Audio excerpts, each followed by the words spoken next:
people to share conversation and build community is always a good thing. But Thanksgiving is also a time that's incredibly painful for many people in our communities. And so I think there I wanted to make sure that people understood that there are multiple views, but views can evolve. And the position that I'm running for right now, and I think my background as a chef, will actually help me become a better governor that's able to bring more people to the table. They can't answer a simple freaking question. She said, but yeah, good point, but she's a chef, folks. Who gives a shit if you're a chef? Who cares? Nobody cares. Nobody cares you're a chef. They care about the question, like, are you freaking crazy enough to cancel the great American holiday of Thanksgiving? Monthly's in the chat. This is worth mockery. Extreme mockery. Alinsky's rules. Ridicule's a powerful weapon. There's no easy comeback for it. This woman deserves to be laughed at, mocked. Oh, that's not moral. You know what's not moral?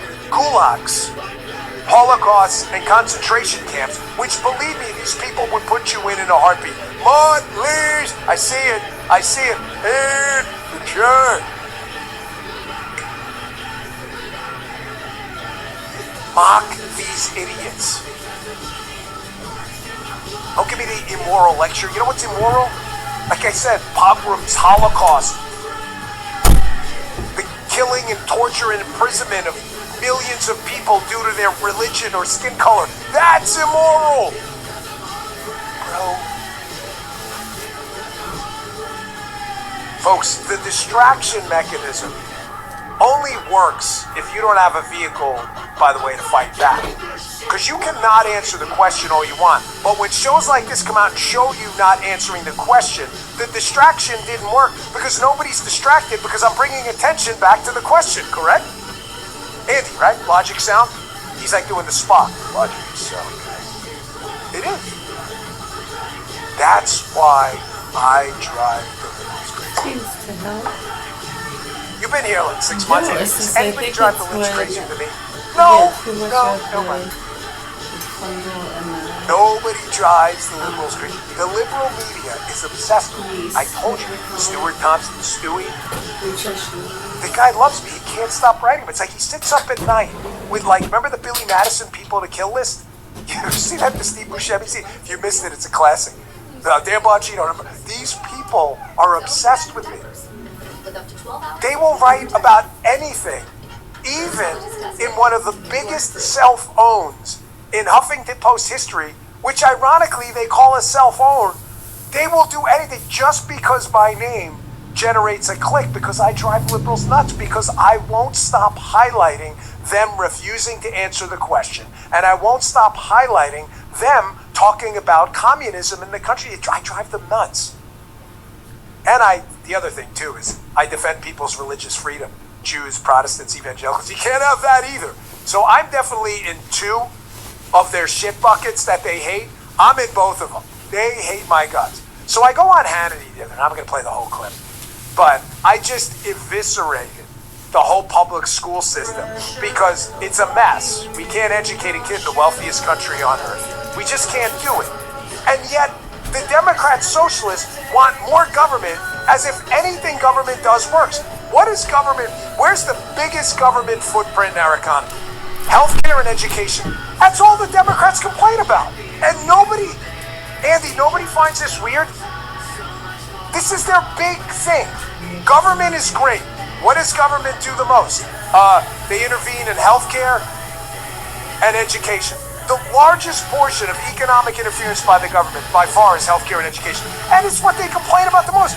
It's like producing a product like the Pet Rock and your Joey Bag of Donuts Pet Rock Company, and all you do is bitch about how people are stupid for buying your Pet Rock. Like, nobody finds that weird? This is your product, education and healthcare. The government's tentacles are everywhere, and all you do is bitch on how bad it sucks. We need more money. Of course, I've been highlighting this for years, and the Huffington Post didn't like it. They didn't like it. What's this guy's name? Blake or Blanchet? Does he go by Blanchet? Wait, put his, Joe, and then go back to this. Why do they always look like this, by the way? What? What's with the pose, too? Andy brought up a great point. Like, who took this shot and said that was a good idea?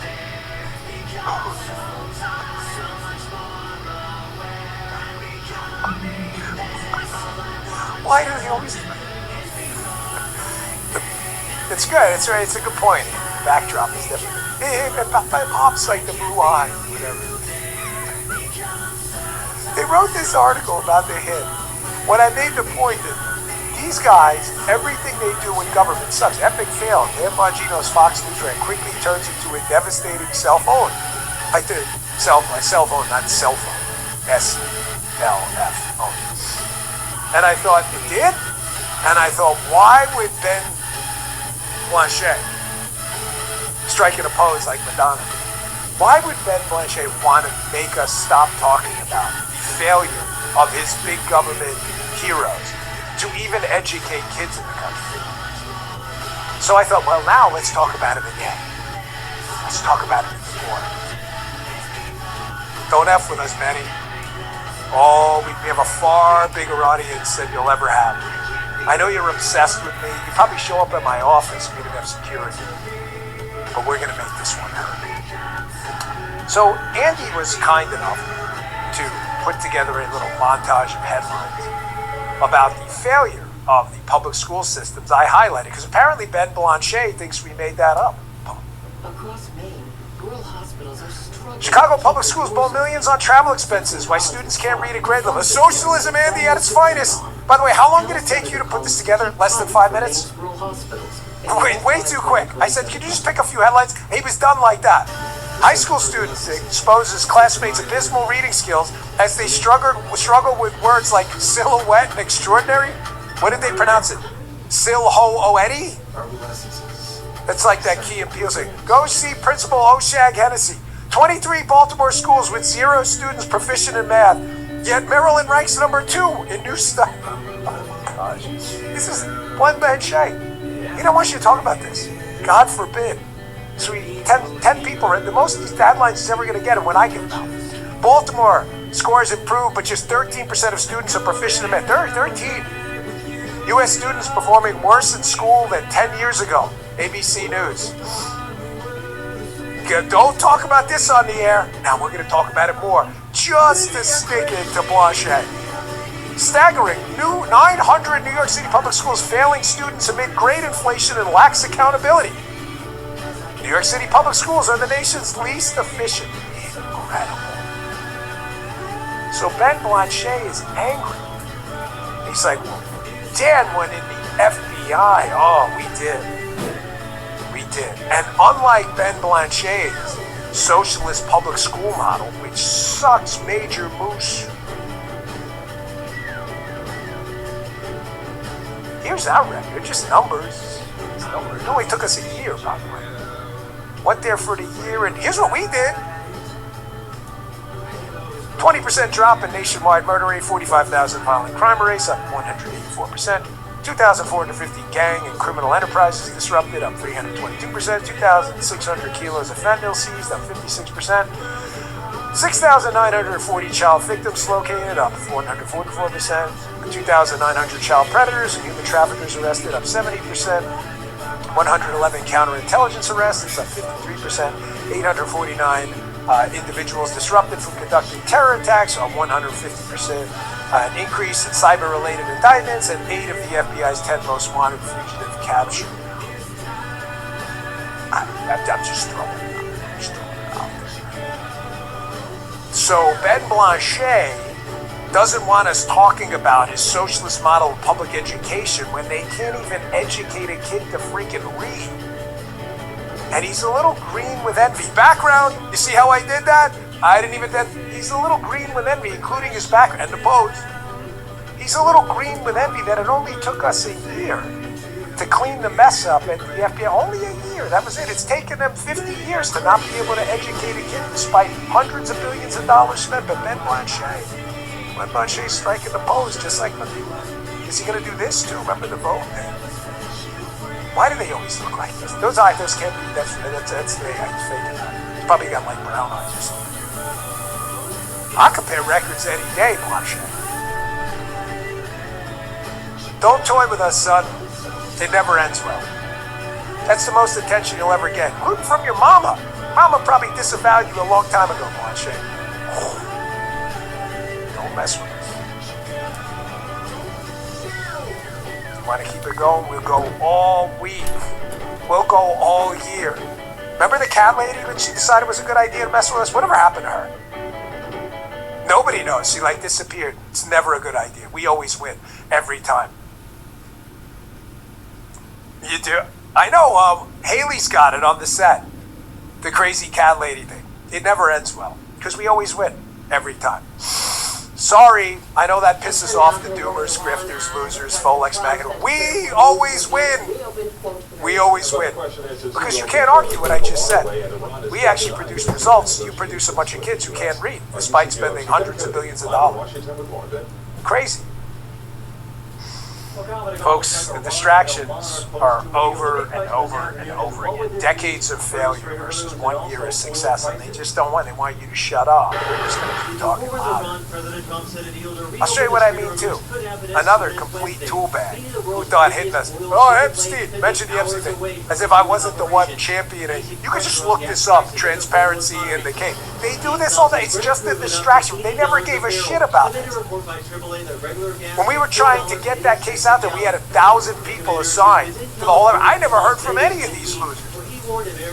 So that big Q-tip zero, Chris Cuomo, who, by the way, I thought about this yesterday. Did you guys talking about Epstein? You realize his brother, Cuomo's brother, worked in the Bill Clinton administration, and were there some ties in Clinton? Remember that? What does he know? Does anyone question about it? It's amazing how the PR guy and all these people, they all opened their mouths. They did nothing to get anything out on the case at all. And it's nothing more than a distraction. They don't care. This is their new talking point. It's all they have. Don't talk about the border, crime, the economy, manufacturing exploding. Don't talk about any of that. It's nothing more than a distraction for them. Here's Cuomo getting just completely owned on his own show by Michael Knowles, who's got to have an IQ 50 points higher than this dipshit. Cuomo's like, I think Elon Musk rigged an election. Really? What, by donating money? You mean like Soros and all these other lefties, Michael Bloomberg and others? It's not illegal to donate money. But you do ban people from speaking in a political race because they want to support a cause? Here's Cuomo getting wrecked by Knowles and bringing up, this is watch the distraction. When he loses the debate, well, Teslas suck. They do? Okay, check this out. This guy just rigged the elections. He worked the immigration system. That's why he got through it. Because he fraudulently got his way through. Chris had already hear what the I thought we're going to hear what the Wisconsin election. So the Wisconsin election board, you don't believe them?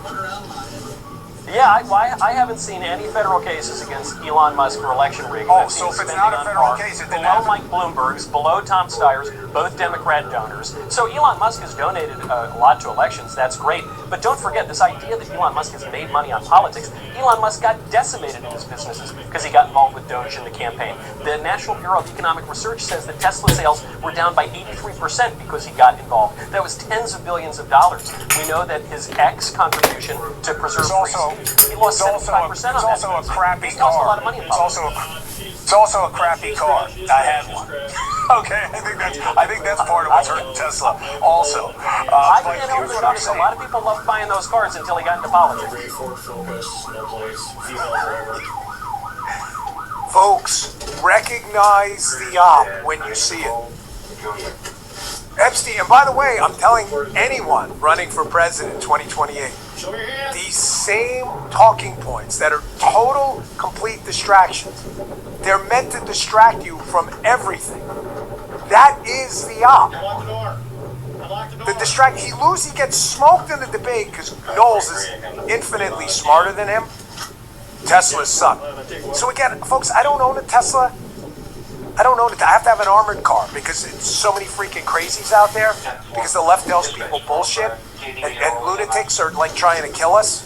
Yeah, roll me. I wish I was joking. She's stuck in a car. I can't get the driver door open. So I went to ChatGPT. I don't even want to go to Grok because you'd be like, oh, Grok, that's Elon's thing. I just asked a simple question.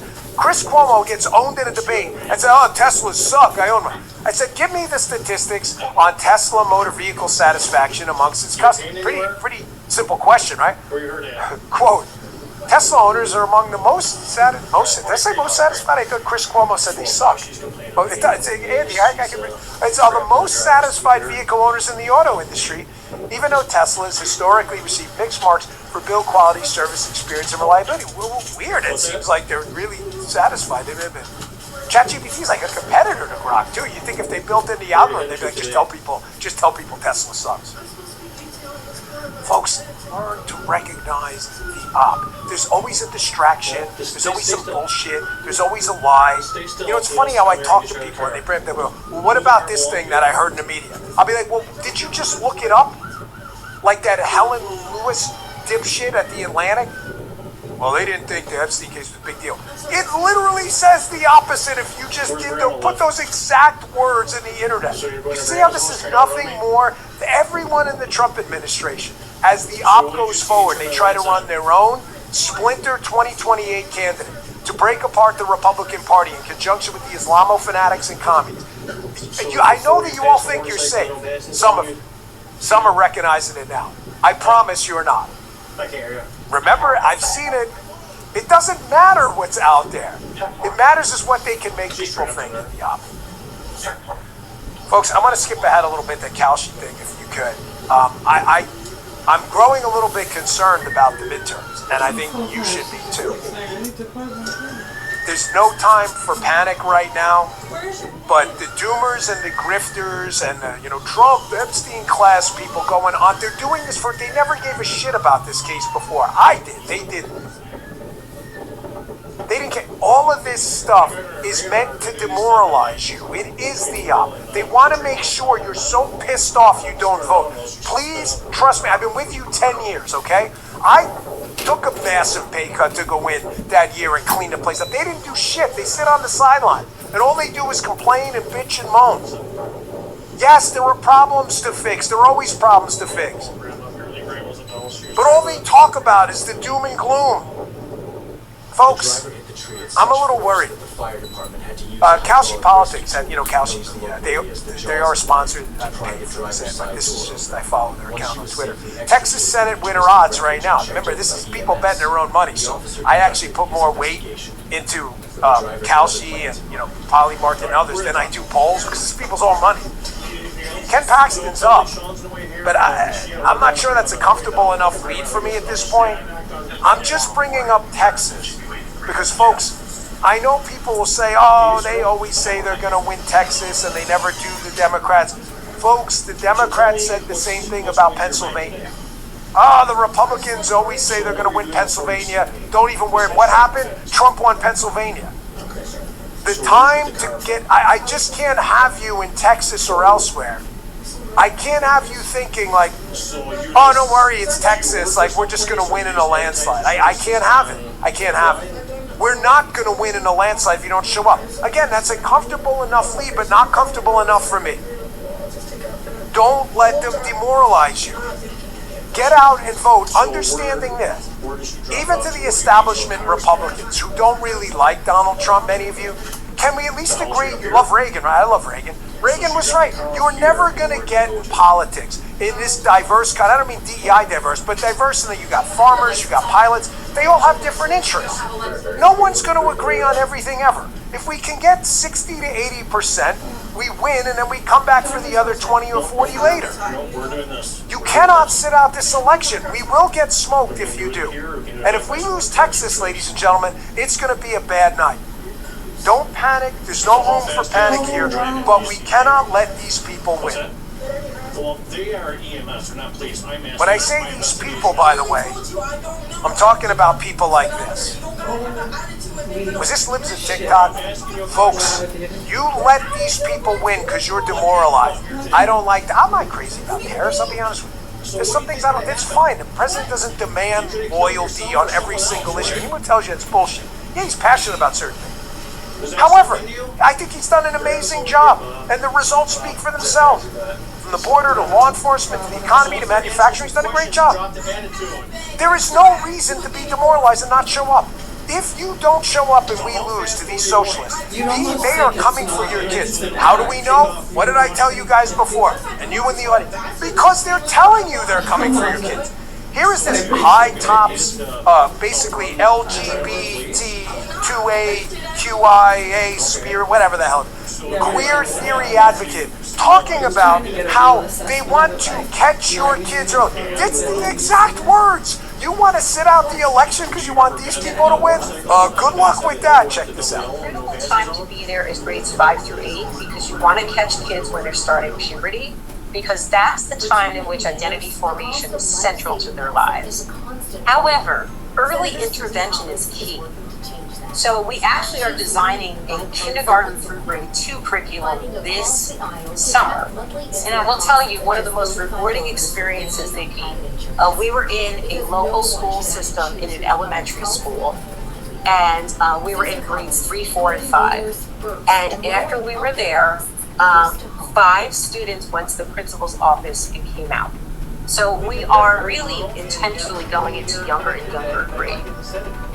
Folks, they have to demoralize you because they know the issues they're running on that they put on a campaign sign or a bumper sticker are total losers. Who the hell in their right, non-insane mind is going to vote for a bunch of LGBTQ2A spirit people, quote, catching your kids to indoctrinate them, to vote for divorcing you from property you own and worked for?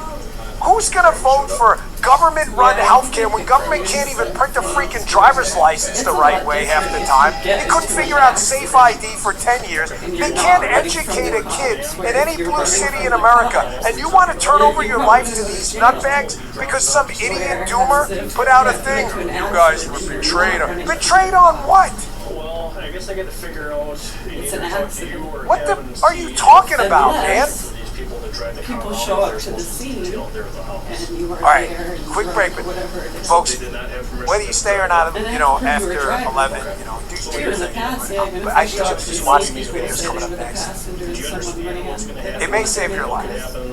I don't do a lot of these, Yeah, however, to watch these days, as there's a so much security. loyal and loving practitioner of vibration. grappling, saying jiu-jitsu, judo, I'm not a tough guy, please, I'm not, this isn't one of those things, look at me, I won't kick your ass. I'm a broken down, rotting sack of meat. My freaking joints don't work. I am not fighting you. You know, don't challenge me on the internet. You win. There you go, you got it. We got that on record? You guys got it, you win. I'm not interested. It's 0. I'm not the tough guy, okay? But I do think you all need to learn how to defend yourselves. And Brazilian Jiu-Jitsu is, I'm going to show you a couple videos. I'll show you what it means. This really could save your life one day. When you get in a gym the first time you start rolling with it, a guy or a woman or their own practitioner, you're going to find out how hard it is to fight, even for like 30 seconds. It's bad. Quick break. Hey, let me tell you about something. When you sign your insurance policy for some brokers, that's the finish line. A handshake, they get their commission, deal's done.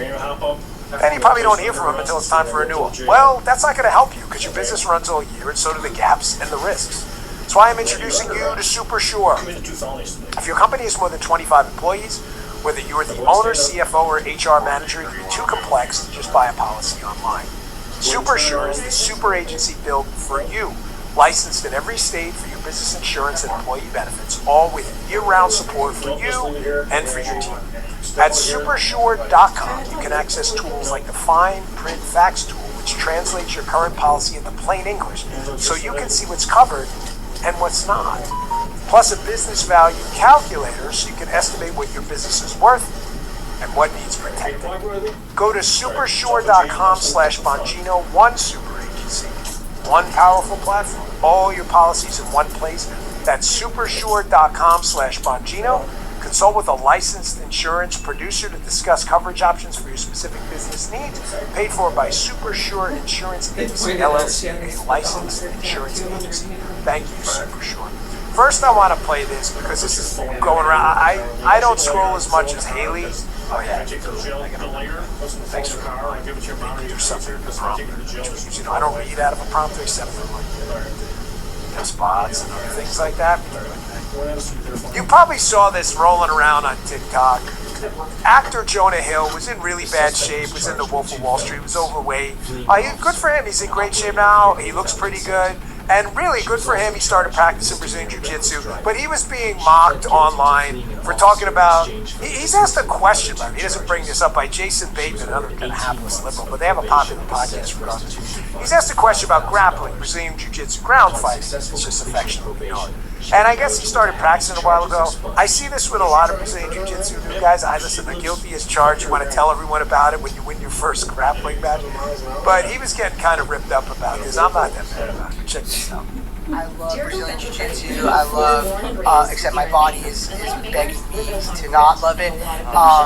42 isn't, my wife is often like, you're not going to become like a professional fighter. You know that, right? Like, you're a comedian. Like, but let me ask you something. Yeah. If we got into it, I would fuck you up. Fuck yeah. I would fuck all three of you. Yeah. Right? And that's the best part. My favorite thing is people are like, oh, Jonah Hill, fucking fat guy from Superman. And I'm like, I would fucking annihilate you. I'm not kidding. every fight, Try it. If you see me, try it. every fight ends up on the ground. Very quickly. Who's got it? I will, unless you are way bigger than me, I have like a... fucking fuck around and find out.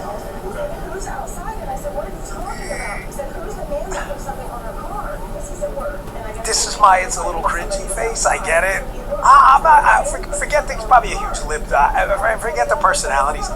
He's asked a question. I'm not really mad at the dude because I've been there. And again, I'm throwing myself under the bus because I never want this show to appear holier than thou. Like, look at me, I don't ever make mistakes. Believe me, that's not me. I screw up shit every day, okay? I'm just as fallible as anyone else. The microphone does not give you X-Men-like superpowers, okay? It doesn't. When I first started Brazilian Jiu-Jitsu back in 1999, actually judo, and then I rolled into it a year later. It's about 1999, 2000. I did the same thing. You just want to tell everyone. Because fighting for most guys, some people are just crazy, like this guy Vinny I grew up with, he had no fear of fighting. He just wanted to fight everyone all the time. Everyone has that guy in their neighborhood, a Vinny in their neighborhood. I mentioned this guy, he's a real guy, I promise you.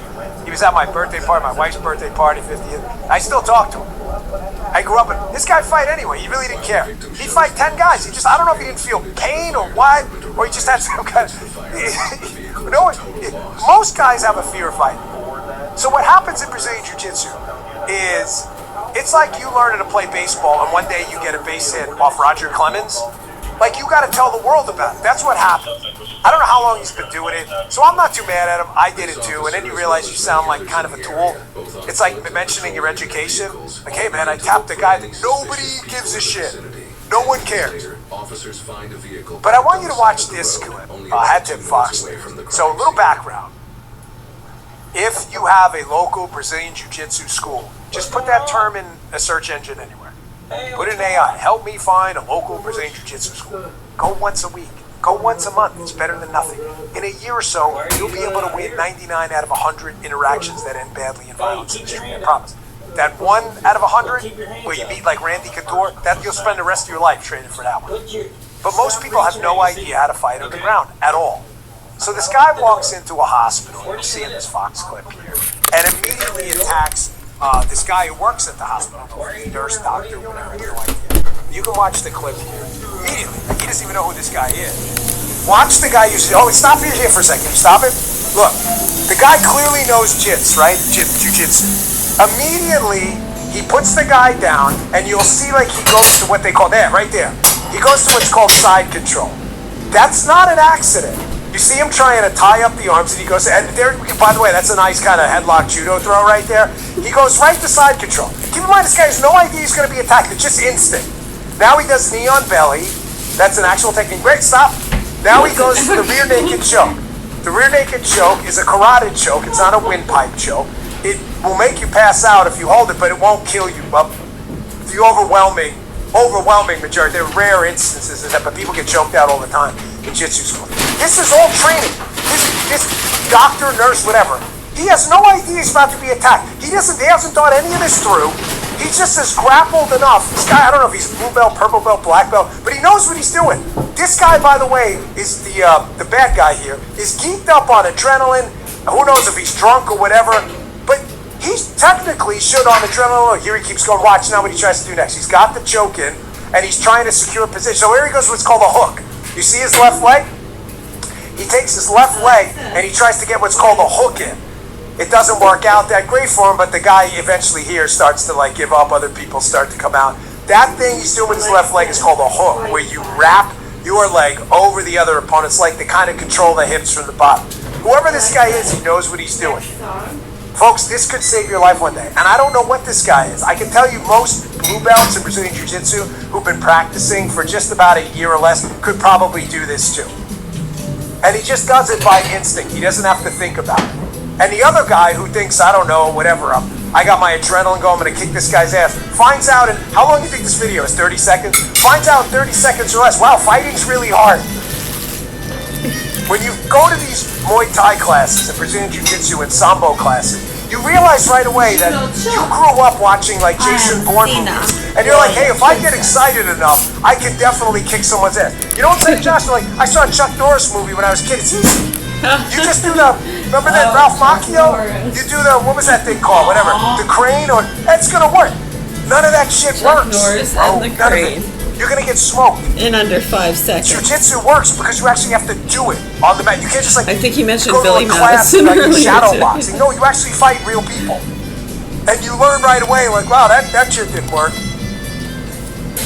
You get smoked. Remember Mikey? Mikey started Brazilian Jiu-Jitsu. I wonder if he's probably not running for Congress right now. But Mikey, like Mike. Michael Alfonso, who's running for Congress, we had him on the show. He used to do Brazilian Jiu-Jitsu too, I'll tell you. He's a big guy. What is he, like 7 feet tall?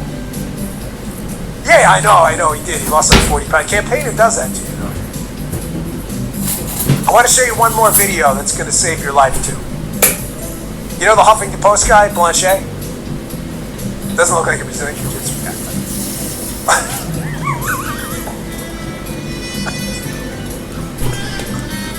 Can we put together, Andy, like a portfolio of all the media people obsessed with Stewie? Like, not yet, because we only have 2, but keep them in like an evergreen file. We do a villains roster. Folks in the chat, you down with that? We need a villains roster. We definitely need, like, what was that, the Justice League growing up and they had like the bad guys in the cartoon? We definitely need them. The Legion of Doom. We need the, yes. Andy, maybe copyrighted? The Legion of the Damned or something. We have the Legion of the Damned. We need it. We bought these in the chat. Why do they always look like this? I'm going to save you again. When I went into the FBI, unlike Glenn Blanchet, who thinks the public school system's actually working, I was going to make it work. And one of the things I was worried about was drones. Because drones are not the future of warfare. They're the now, and they're also the now of terror attacks. I was terrified about the World Cup, the Super Bowl, and being scared is good because I brought my team in and said, you better do something about it now. So what did you do? We started the first nationwide drone school. We got money to buy brand new equipment. We started, 3 or 4 brand new anti-drone teams. We started doing a tripwire system and collection efforts on people who may be terrorists, who saw, some of these assets. There was a huge program. Nobody will deny that it was in the Bureau. This was me and Cash. Me and Cash saying, hey, we got to fix this problem. You may be a terrorist if you Look at use this video. Tourette's. This is why. This is really disturbing. Having Fox News on this. Here's what happens when you don't have good sound. You can't fly, folks. That's fairly obvious, right? Be a terrorist This is what it looks like when a drone is tracking you down. if you play along. Hey, just sing the song. It won't take long. We told you when it was happening, like in real time. Because when I We were brought that literally, up and to it's all people, documented too. That like we're they were literally like, showing yeah, them. it's Look, kind of right. you Like, see this it does one from create a new Pakistan? problem set. Hey, you see Because this one it's not from a terrestrial Canada? object Hey, you see can this walk one up from to with this arm or run away Hey, you from see as long this as you're one? faster Hey, than the object. You see this one You from can't touch Turkey? it, but it can Hey, touch you you. see this one from Korea? Hey, do you see this one? Okay, At some they're point, real, I but they're want you not to real. understand, We're this not is really going to getting happen married. here.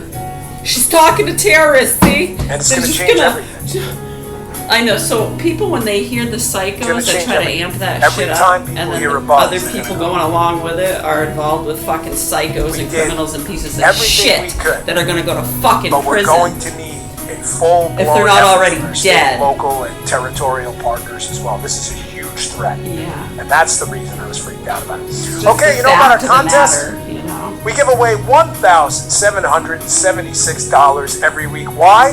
Why, Jasmine? Because we love the audience. We love the unlike Glenn Blanchet, we give away our own money, What not did I other people's say? money. What did I say? I can't. He's gonna regret the Who's second. talking? Keep on writing, brother. Is it my turn to talk, or? We give away our own money to the audience because we love you. You want to see the rules? Official I'm rules, go to holding the bongino.com/1776. We pick the comment of the day and one winner every week. Comment of the day, who picked it first? Wait, I can always tell it. Is it Josh again? Okay, all right. Alexa. All right. Let's see, what do we Play got? me a good old Kim Christmas Bubbly in the classic. chat. The chef is an expert at making a word sound very Kim trying to Bubbly get in the different chat. lineups. Ring the bell. Ring that bell. That is absolutely correct. Talking about, of course, communist candidate Francesca Hong asked about if she believes Thanksgiving should be canceled. I'm a chef in an endless word salad. You know the word, we've been using it for years. That's what Democrats do, word salads. A bunch of unconnected items to the questions asked. Just throw a lot of words in it to convince people you're telling the story. If you want to know how to join the contest, it's very simple. All you got to do is get in the live chat every day at 10 a.m. and we pick a comment of the day. You got to join us live. Some people watch on demand, some of you can't, but it's 1776 Live Club for a reason. We love having you here. We fill the stadium every day. About 50,000 people join us. Which, by the way, New York Times, Tui Thompson, Josh, said MAGA media is dead. What kind of MAGA cookies media is do dead. you want to make for Crazy. Santa Claus? We're filling Yankee Stadium at 10 a.m. 10 a.m. No, Online, it's not Santa even can't like eat cable those kind news. of cookies. It's dead, though. It's definitely dead. You want coal in your stocking? Sean Ferris Show launching Nope. August Santa 17th. has Don't miss it. tree If you nut want to allergies. follow Can't him do on that all the either. platforms, Spotify, Apple, Rumble, go to bongino.com/Sean, SHAWN. It's going to be at 1 p.m. Eastern Time starting Nope, August Santa 17th. doesn't We're eat super cookies. excited. Haley, He thinks every it's day. Now, rumble.com/Haley coming Don't right tell up. the children Vince it's all they Colonnese have every to morning eat. at 8 They'll a.m. starve rumble.com/Vince. That's the Bongino Their Report food Network. is We poison. appreciate your support. I will see you back here tomorrow at 10 a.m. Moves fast, but the truth should not get lost in the chaos. I'm Sean Farish, and this is Sean Farish Live. Each episode brings you the biggest political stories of the day, common sense analysis, sharp humor, nobody does a better job, everybody's talking about it, and straightforward conversations about the issues shaping America's future. From Washington to the culture wars, from breaking news to the rising stars in the movement to save our country, we will cover what matters most and why. If you're tired of the spin, the fake news, the phonies, and the losers, and you're ready for informed, entertaining commentary that gets straight to the point, you are in the right place. Catch the show live on Rumble weekdays at 1 p.m. Eastern Time and subscribe anywhere you get your podcasts. I'm so excited to have you along for the ride. Thank you for your attention to this matter. Santa Claus comes tonight.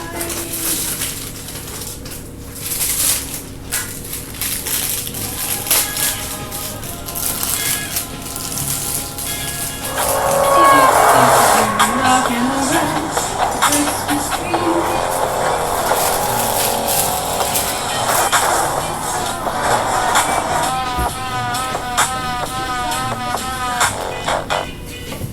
When our veterans were left out in the cold, Susan Collins secured $3.6 million to help end veteran homelessness. With her dedication, Susan Collins secures victories time and again for our veterans. Tell Senator Susan Collins to keep championing solutions for Maine's veterans.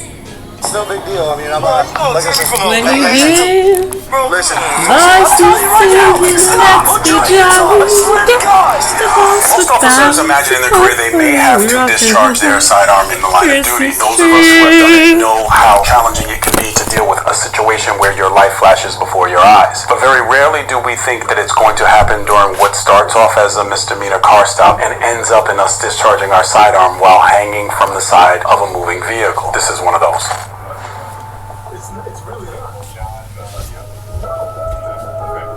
So we can see that the officer, if you look in the rear of the SUV's vehicle, you can see where the officer's lights are illuminated, even though we don't hear sound. So we know that the officer is attempting to conduct the car stop. When we do that, we're projecting where the vehicle is going to end up. And it is my guess that the officer wants the vehicle on the right side in that grassy knoll area to the right, but the driver's pulled to the left side of the road. Pull to the right side, please. I'm telling you right now, you're waiting.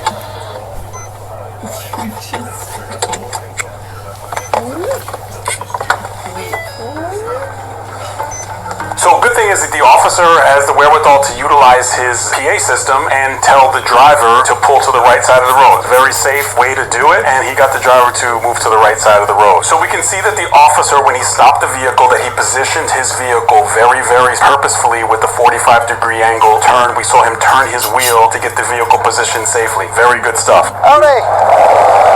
You mind putting down the back window, please, for me? So this is really good. The officer's telling the driver to put down the back window before he approaches, and we see how he approaches. He's cautious when we look at the dash cam. What's really concerning when the driver looks back this intently at us, or looks back that intently at the officer. Most people don't do that. Most people usually just put their head straight, maybe peek back once and keep their head straight forward. When they look back that intently, it's very concerning. And I would almost always have them put their hands on their steering wheel at that point. Deputy Blazer, Seminole County Sheriff's Office. Before I ask you for any information, the reason I'm pulling you over is because your windows up here way too dark. First at you. Okay. So if you could do me a favor, just roll this window about halfway up. That's good. Right there. Somebody said they made it clear. So in the state of Florida, the front window can be 25%, back window can be 15%, okay? The lower the number, the darker the tint. Your front window is measuring at 3%, okay? So I thought it went by the back window. I thought. No. So as you can see, 3. What that means is only 3% of the outside ambient light is getting through your window. Okay, that's why they do that way. Do you have your driver's license, registration, proof of insurance? You can put this back down for me. That was an incredibly educational piece of information that the officer did. He's really versed in understanding this law. It's a really good PC for a stop, and he explained it very well. A lot of people didn't even necessarily know it to that degree. However, from a tactical perspective, there's one thing that I'd like to mention, is that utilizing our dominant hand, our gun hand, as opposed to our support hand for the majority of manipulating a device, it creates a challenge. You've seen videos of me that I have talked about myself, where there have been times where I have my dominant hand occupied. It's just something to take into consideration. Young aspiring officers, practice and learn to be as ambidextrous as you possibly can and increase the dexterity of your support hand. What's that? How's it going this morning, bro? Living the dream. I see that.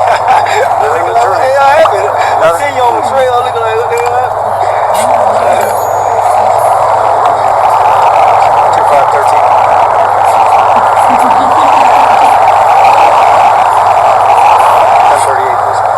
So I'm not 100% sure if that was a code requesting an additional unit. I'm cautious to just make that assumption, but if you know that code and it was, please in the comment section chime in, because I always like to know when an additional unit is requested. That has a lot to do with how things a lot of times play out on a call. Rocky Money Rudolph Jr.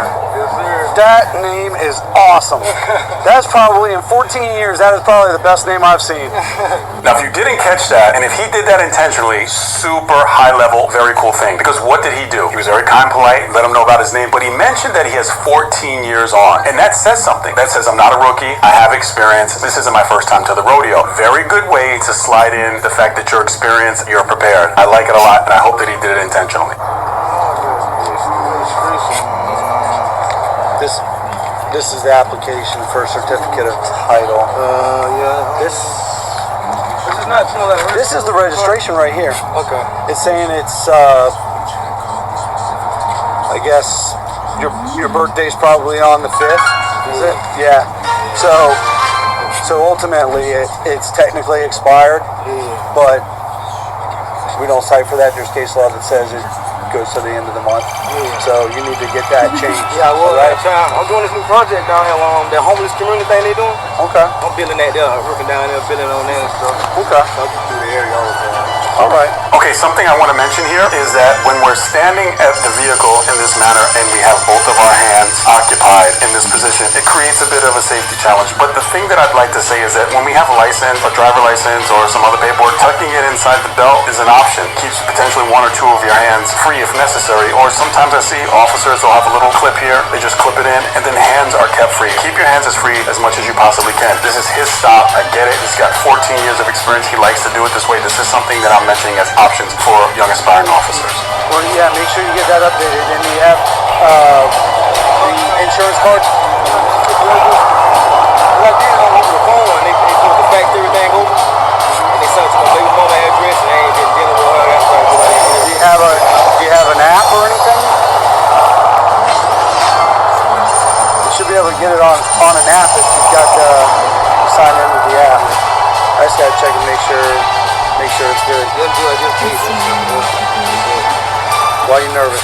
Oh, she's Huh? no, no reason. I think I'm bad, man.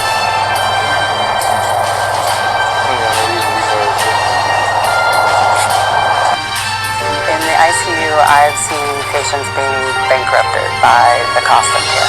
Susan Collins voted to support Donald Trump on the largest Medicaid cut in history.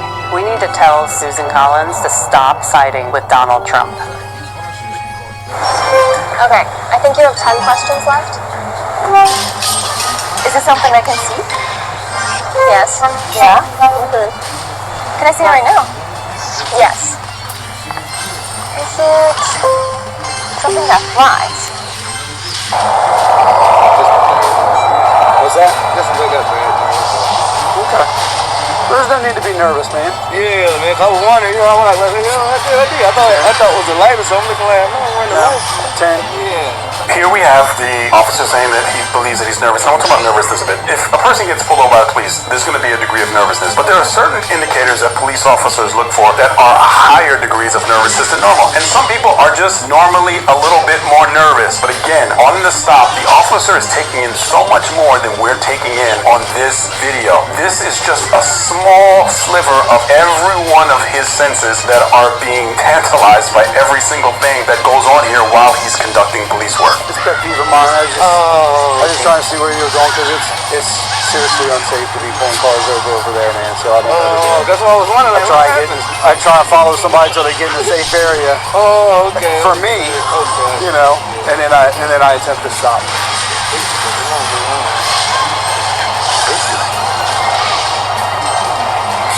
Yeah, we don't need Facebook. Infinity Auto Insurance. Unless you want to Facebook Live or something like that. Hey. It's also going to be about time for you to get a new license. Yeah, I know you're all that close to it. I've been so busy, man. Right? No, I feel it. I feel it. Y'all working today? No. Oh, okay. Unfortunately, today being your day off, everything else is closed too.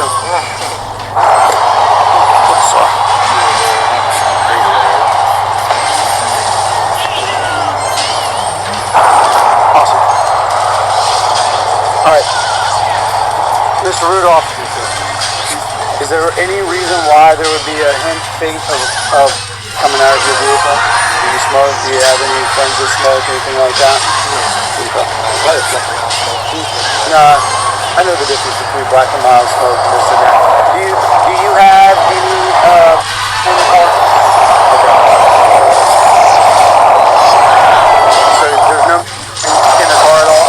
Okay. And do you have a Florida health card that allows you to smoke medical? What's that? Okay. Yeah, I did too. What I had to go to the bathroom something for you. Oh, that was you. I seen it back in. I just rolled through there. You see you go in there, go back, come back Oh, out. yeah, I just rolled through and dropped the chick off at work in there. Yeah, okay. I seen the car back there, but I don't know. All right. Can you do me a favor and just shut the car off for me? Huh? Well, I smell. And you don't have a card, so I'm not. Listen. I'm not concerned with some personal use stuff, man. It doesn't even warrant my time. interesting. Very, very interesting stuff. Psychological perspective stuff, police observation stuff. Very interesting. Let's talk about shutting a vehicle off. I did not hear that the vehicle was on. Did not know it was on. Normal police practice during a car stop is that you have the person turn off the vehicle. But at this point, he asked the driver to turn off the vehicle, and the body language changed very, very quickly. The person who seemed like he was very, very yes person became very animated and almost in an agitated state and didn't turn the vehicle off. That is definitely a huge concern. Would you mind shutting the car off, please? Huh? Just shut the car off for me, please. Okay? Alright. 2513, someone. Step him up, please. Okay, so now the officer has now asked them to step up the unit that's coming back up, which leads me to believe that I was correct, that was the request for a secondary unit. That unit is likely going to roll code, lights, and siren. When you ask someone to step it up, they're going to get there, no detours. I believe this is the third or fourth request to turn a vehicle off, and he has not complied. That said, sender, receiver, message, turn the vehicle off, not turning vehicle off, which means likely the next thing is I'm going to quit mobile. Very, very dangerous moment. It's no big deal. I mean, I'm not. Like I said, listen. Do me a favor. Do me a favor. I'm telling you right now. Stop. Put it in park. Put your hands up. Put your freaking hands up. Even though you're just trying to take off with me, step them up now. Sir, I'm telling you. Put your hands up. Put your hands up. I swear to God. Put your hands up. You put it in park. Sir.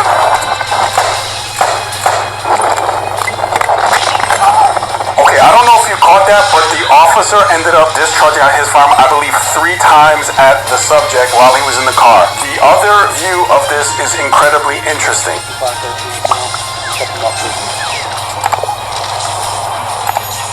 It's no big deal. I mean, I'm not. Like I said, listen. Do me a favor. I'm telling you right now. Stop. Put it in park. Put your hands up. Put your freaking hands up. Even though you're just trying to take off with me, step them up now. Sir, I'm telling you. Put your hands up. Put your hands up. I swear to God. Put your hands up. You put it in park. Sir.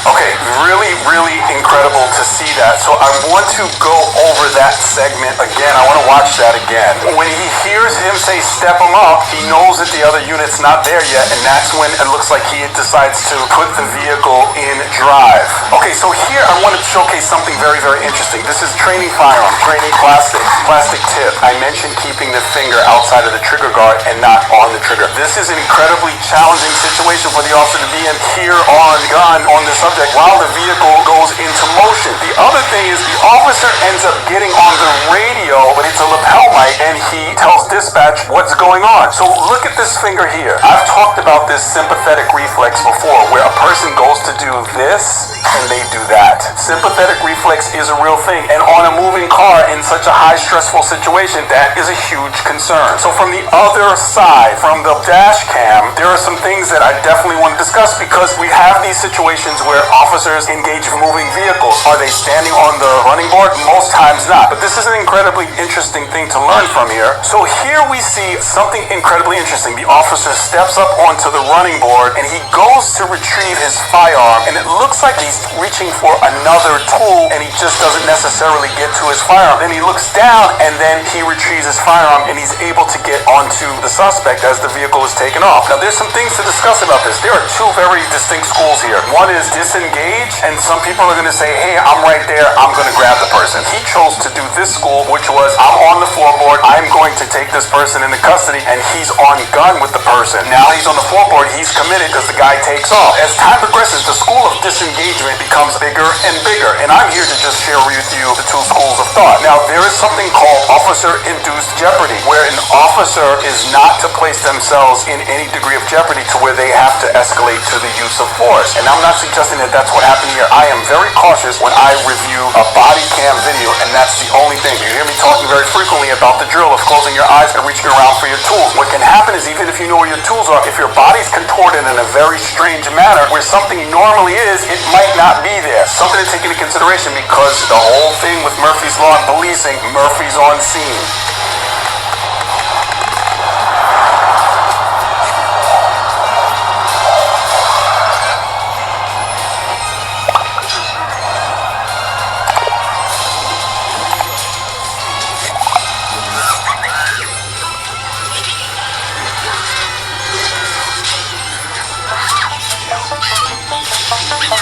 We see that the suspect made a hard right turn and threw the officer from the vehicle as he's hanging on. I don't know the rate of speed that they were going, but there are cars coming. I mean, an incredibly dangerous situation, which leads one to say, is disengagement under that circumstance a better option? I wasn't there. I'm 72 degrees here inside this room talking to you on YouTube, but I can say that there were definitely two schools of thought under the circumstances. It looks like there's a citizen helping the officer way down there at the end. So 2 units arrived within about a minute of when everything went south, and they're attending to the officer, which is what would be prudent under circumstance, and broadcasting description, direction of travel, and everything that they get from the officer or the witnesses about the suspect. Incredibly harrowing thing to watch. It gets my heart rate up just to watch something like that. This is from the sheriff of Seminole County. Deputy Glass pulled over 38-year-old Rocky M. Rudolph Jr. on suspicion of illegal window tint in his SUV. The deputy smelled an odor of coming from the vehicle. Randolph became irate. Glass drew his service weapon. These are things that we saw. We couldn't smell the green stuff. As the vehicle took off, the deputy then fired his service weapon in an attempt to avoid being seriously injured as the vehicle accelerated onto the I-4 westbound on-ramp into traffic, further endangering the deputy's life. He was thrown to the ground, transported to a local hospital with non-life-threatening injuries, and later released. Randolph abandoned the SUV and ran from the area. An hours-long search involving multiple jurisdictions. He was located in a vehicle driven by a family member and taken into custody. He suffered a gunshot wound to the leg, and he recovered. Upon release, he was booked on multiple charges, including attempted murder of a law enforcement officer. So he was sentenced on February 14th, 2024, 30 years, habitual offender. There was a stolen firearm found inside of the vehicle, and he has to pay $7,200 in restitution to the deputy. Interestingly enough, it was a 3-day trial. They came back with a verdict of attempted manslaughter by act rather than the initial attempted murder charge. Absolutely harrowing type of situation to watch, and again, it gives new young aspiring officers the vision to say, if I'm in this situation, what option am I going to potentially take? Because that could have ended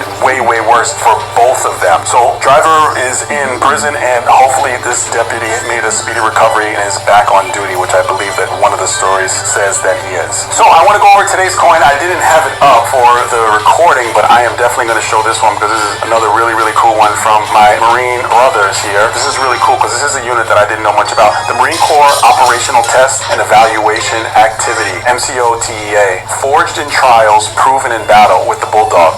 Very, very cool looking coin. Very, very cool looking coin. Challenge coins. I am so pleased that I'm receiving all these, and I am humbled by all of the responses. Put it on this way. Please, if you decide to send me a challenge coin, just go right through the email and just mention if you want your name mentioned or not. Another thing I like to mention is a lot of people have been sending me emails asking questions about a lot of different things about me. There's so much content for me to do, and I've been really focused on posting every day. I want to make sure that I continue to do that, but there's going to be a live Q&A where you can ask me any kind of questions that you want. We've been over 500,000 subscribers, and I think that it's time that I do something like that. So get your questions ready if you're interested in anything like that, and any ideas that you might have for the channel, please send them out. If you like this kind of content, like the video, subscribe to the channel, and click on the videos on your screen for more content just like this.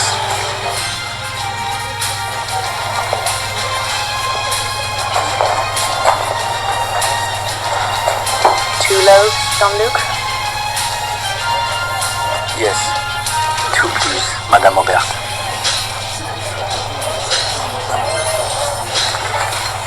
The dark or the light?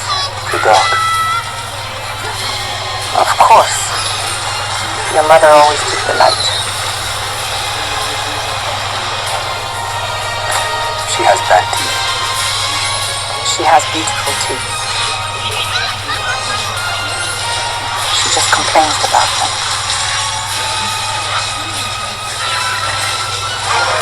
How long have I known you, son?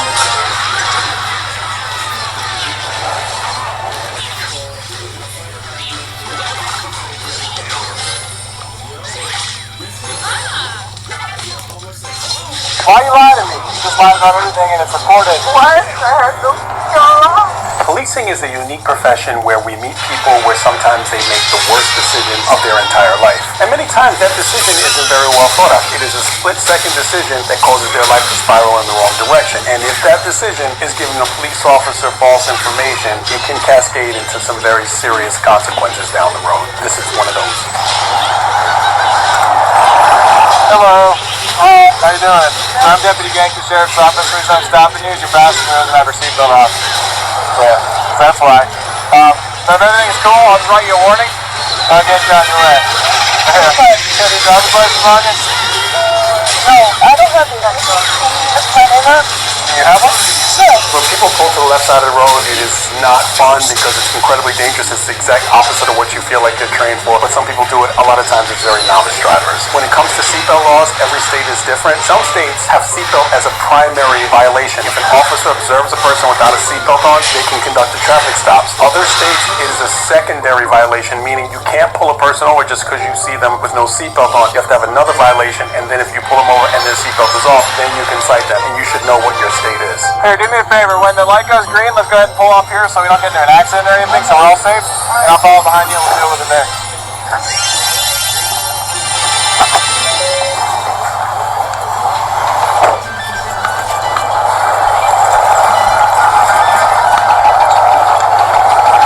Very important, and I like what I'm seeing from this officer. The reapproach is always more dangerous than the approach, because if the person in the vehicle has decided to do something to you, the time that has elapsed between your first approach and the second approach is where they can formulate a plan. I like that he has gone to the other side. It looks like he's approaching on the passenger side. So now if there's something the occupants plan to do, it is different than what they likely expect because he initially approached on the driver's side. All right. Does this open or roll down? Oh, I'm getting the warning? Like, You never see on, yeah. Okay. All right, you have your driver's license on? I don't have it because I'm from Michigan. I'm visiting. All right, you have a picture of it? No, I have like my name and stuff. Oh, okay. I'm a fifth-generation logger and the son of a public school teacher. A dad who worked 16-hour days, and that still wasn't enough. So when they tried to replace us with foreign labor, I led a blockade of the border. Susan Collins didn't help us then, and she's certainly not helping us now. We're all getting crushed out here. Healthcare, housing, heat. We've got to fight back. We're all hungry for it. Maine is ready for a change. I'm Troy Jackson. I'm running for Senate, and I approve this stuff. So hungry.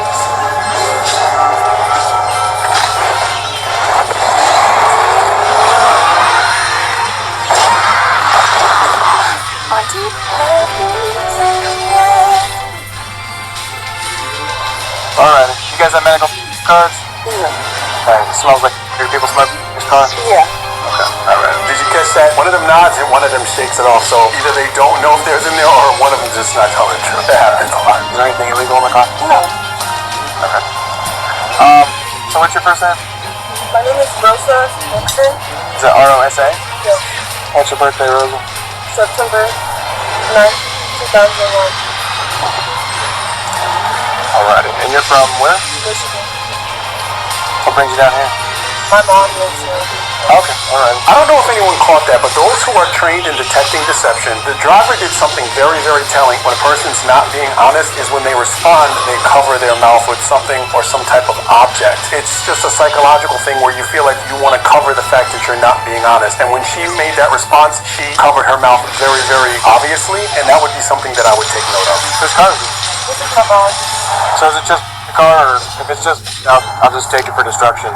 No, we don't have any other. So who smokes in the car?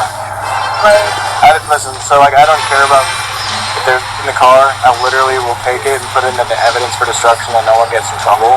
Yeah. Okay, so I see. Like, it's been smoking before. Yeah. We went to the hospital for a COVID test. Okay, alrighty. So when was the last time he was in here? Yesterday. Okay. There's nothing in your purse, there's nothing in his car, nothing like that. Would it be okay if I took a look real quick?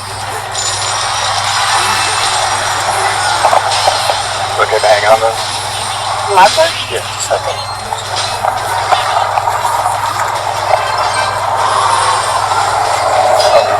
So that's why it smells like... My purse? Yeah, because I'm looking at it. I'm looking at it. See it down there? Oh, then that's just a little bit. I'm sorry, I didn't even know that was there. Alright, well, just hang out a second. Listen, is this the stuff? Oh, I'll be able to pull it up. I should be able to do that. Okay, so it's just a little bit, like I said, you're cool, no big deal. I'll take it, and then I'll just have you sign a receipt as the owner of it, and then I have to take it and put it into the truck. So I don't know. She has a license, but she's driving it. 99, how old are you? You're over 21, right? Yeah. So it's fine, man. Yeah, So you still have to drive, right? Yeah, permit? How old are you? How old is she? I'm 22. Okay, and you're how old? I'm 20. Okay. I was just checking on that permit. Okay, alright. The officer just clearly said that that's what gave you away. And when the officer stopped the car, he said, I pulled you over for no seatbelt. So this is a pretextual stop. I have mentioned the Wren case before. The Wren case is a Supreme Court case ruling that says if the police want to pull you over because they think that there might be something going on, their subjective thought doesn't matter. If you commit a violation, they can conduct the stop, and it's 100% legal. Wren case is spelled W-H-R-E-N. You should take a look at it because it's one of the most controversial police tactics that is utilized, and it's 100% legal to do a pretextual stop on a person, and the officer just clearly said that you gave yourself away, and it's interesting to see that he shared that information with them. So, I'm gonna just bring someone else because it's not like messy. So, if you're in trouble or anything like that, just gonna take a look through the car in a minute. Okay? Gives me proper cause to search the car. Again, you guys aren't in trouble. It's just, I'm just doing what I'm doing. Alrighty? So, in the most relaxed, you know what I mean? It doesn't be stressful, but I'll give you a warning, right? And then you're not getting in trouble for that. Okay? Just give me a second. 325, so. Hey, you send me another, please. I do have some. Whatever? No, my bad.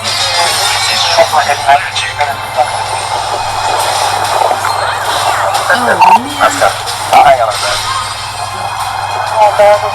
Hey, Hector. That's cool work again. Tell me when you're for show. Hold on. Evening.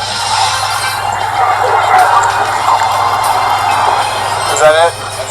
That's all? That's in his car, right? You can see how difficult this woman is making for the officer to properly identify her. And while concealing information from a cop is never a good idea, it's important to make sure your personal details are protected, especially on the internet. You see, every year, millions of people have their confidential information leaked online. And as we speak, there are possibly hundreds of websites trying to sell your information. And that's on top of all the places your information is already exposed and ready for the taking. However, Incogni works by scraping the internet to find out exactly where you're exposed, and immediately sends takedown demands to help wipe your information from the internet in days. And in setting up an account is as simple as registering and authorizing them to act on your behalf. And once you've done that, Incogni will go to work scrubbing all your information from those websites. And often there's a lot more of that information out there than most people realize. Plus, with their unlimited plans, new custom removal feature, you can request specific links. And Incogni's privacy team will take care of them for you. And I know just how dangerous having your personal information out there can be. I actually had someone impersonate me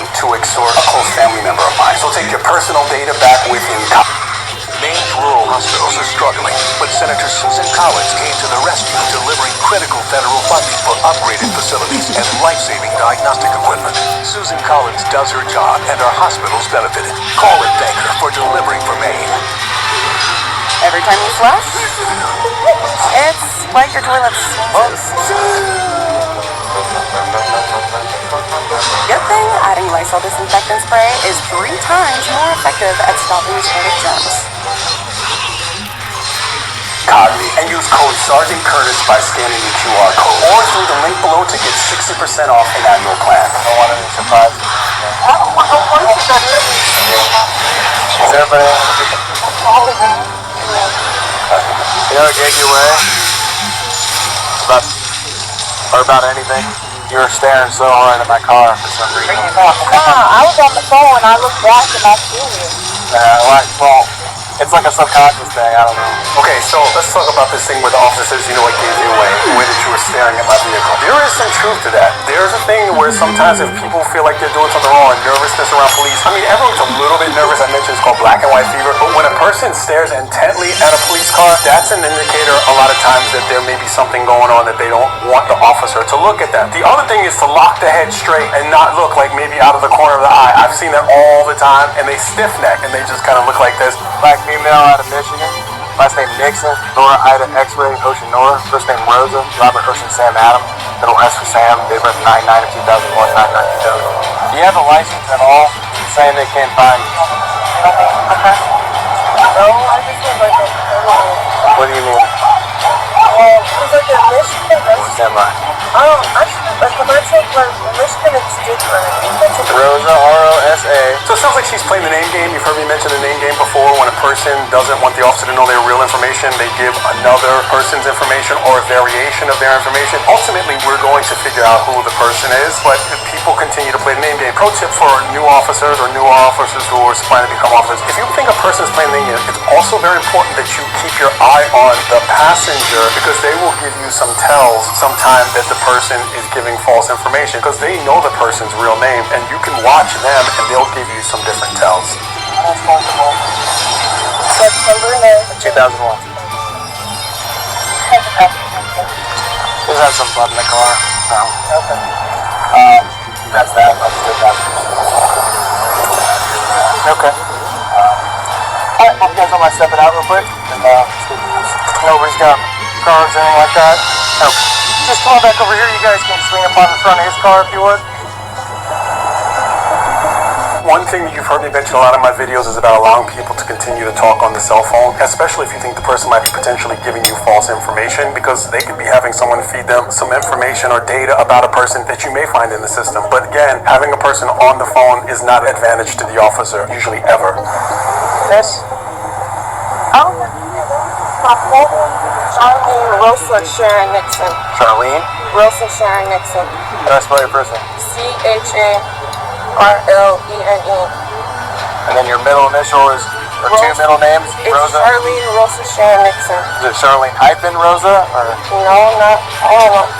No, it's just Charlene Rosa Sharon Nixon. That's how I'm on. So what's your first name? Charlene And your middle names are Rosa Sharon? Nixon, yeah. Alright, thank you. 225, Sandra. Hi. You mind just hanging out right here? I don't want you guys walking around a whole lot, alright? We're running in all kind of ways. I'm getting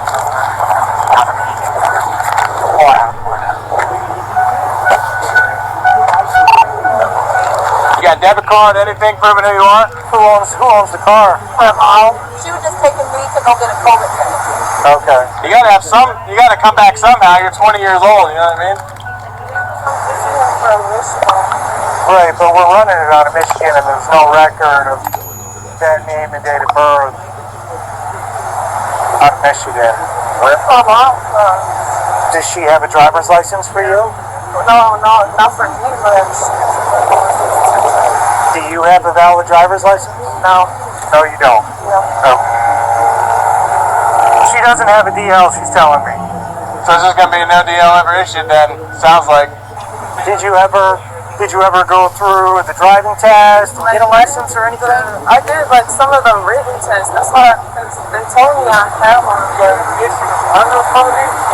So you were never issued a actual learner's permit and you were never issued a actual driver's license, correct?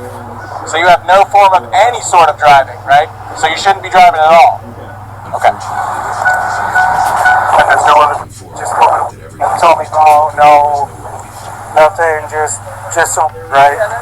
Okay. So from a tactical perspective, you heard me mention this before. Why would we have the two occupants of the vehicle looking at the officer conducting the search? Why not flip them around, have them facing the front of the patrol vehicle, and then have the officer that's the backup stand by this right front corner panel and be looking at the other officer conducting the search and watching both of the vehicle occupants. There is someone who keeps telling me that that's not called the right front quarter panel. It might be a mechanic or something, but police call it that, and it's not likely going to change, but that's what police call it. It may have another technical meaning, and I appreciate you sharing that with me, but that's what police call it, the right front quarter panel. That we can work with. A little bit of alright, so don't be nervous about it. As long as there's no or anything bad like that in the car.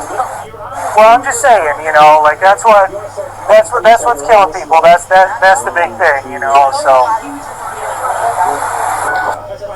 in the ICU, I've seen patients being bankrupted by the cost of care.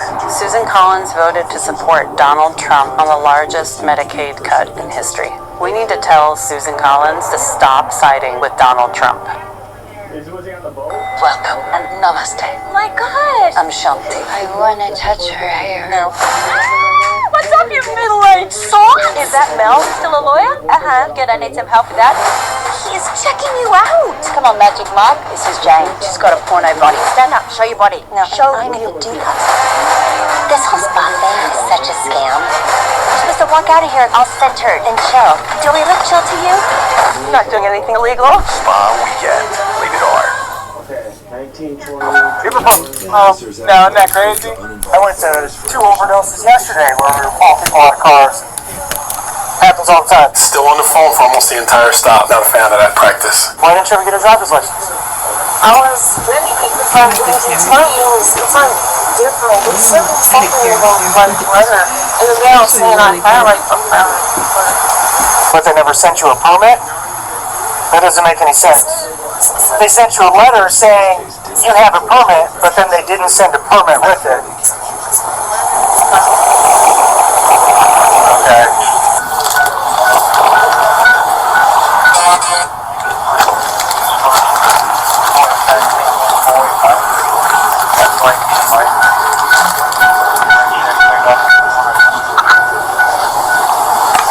So I gotta identify you somehow because there's nothing even proven that what you're saying is who you are.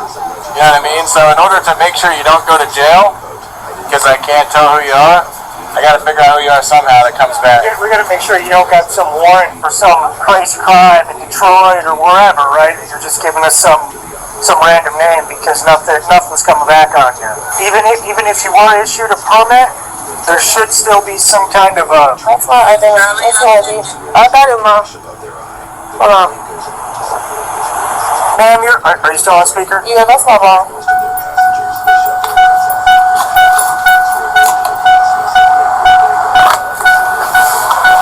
I'm gonna just take your phone for a second, kind of cup it so I get some shade, and maybe CBID. Why you lie to me? You know who you are. Why'd you lie to me? What's going on? You can't lie about this. You just lied about everything and it's recorded. The dates you wrote me, I didn't write it wrong. You said September, right? I got it written down. Actually, I'm going to go bring it up.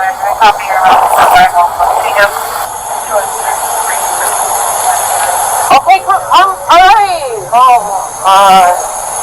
Now it's time to be honest, because now I'm not in a good mood. That's my little sister. She actually has a license. I don't have a license at all. Okay, so you lied to me in order to try and show that you have a permit. You don't have a license at all. This is who she actually is. She lied about her middle name. What's the picture that you sent me? The picture that you sent me is your little sister. This is you. Yeah, she lied to us. I'm sorry. I don't have a license. Empty lives. Yeah. I hope your mom's still on the phone or not. Call or anything. Yeah, well, Is that? This is who she actually is. So she provided me with September 9th, 2001, with the fake middle names. Is there a number on that? Run her by that number, just for dispatch. 325 Central. Can you copy Charlene's actual name that we found? I'm sorry, I think that's gonna get arrested. That's gonna be an issue. I'm gonna call Corey real quick. Well, no, Corey's his supervisor. He's calling his sergeant. So, I'm sorry. I don't have a license because of something, but I didn't want to get in trouble. Bottom line is, you know you shouldn't be driving. So she's been lying for the past 4 years.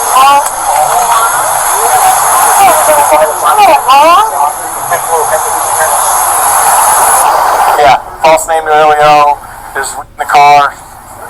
She lied about the car. I found that. She's lied the entire time. And yeah. No minute cards. She has an ID card only. And it appears to be suspended or whatever they're saying through dispatch. She's lied the whole time. So fair to identify and I didn't look yet. They sent it to my tri-tech. I'm sorry.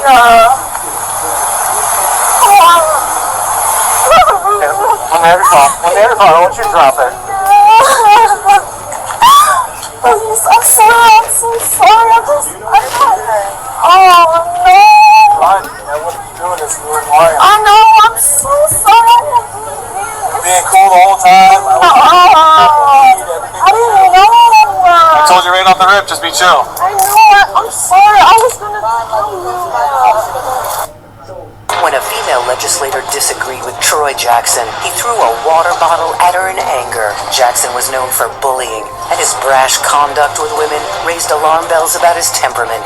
Troy Jackson, another phony we can't trust.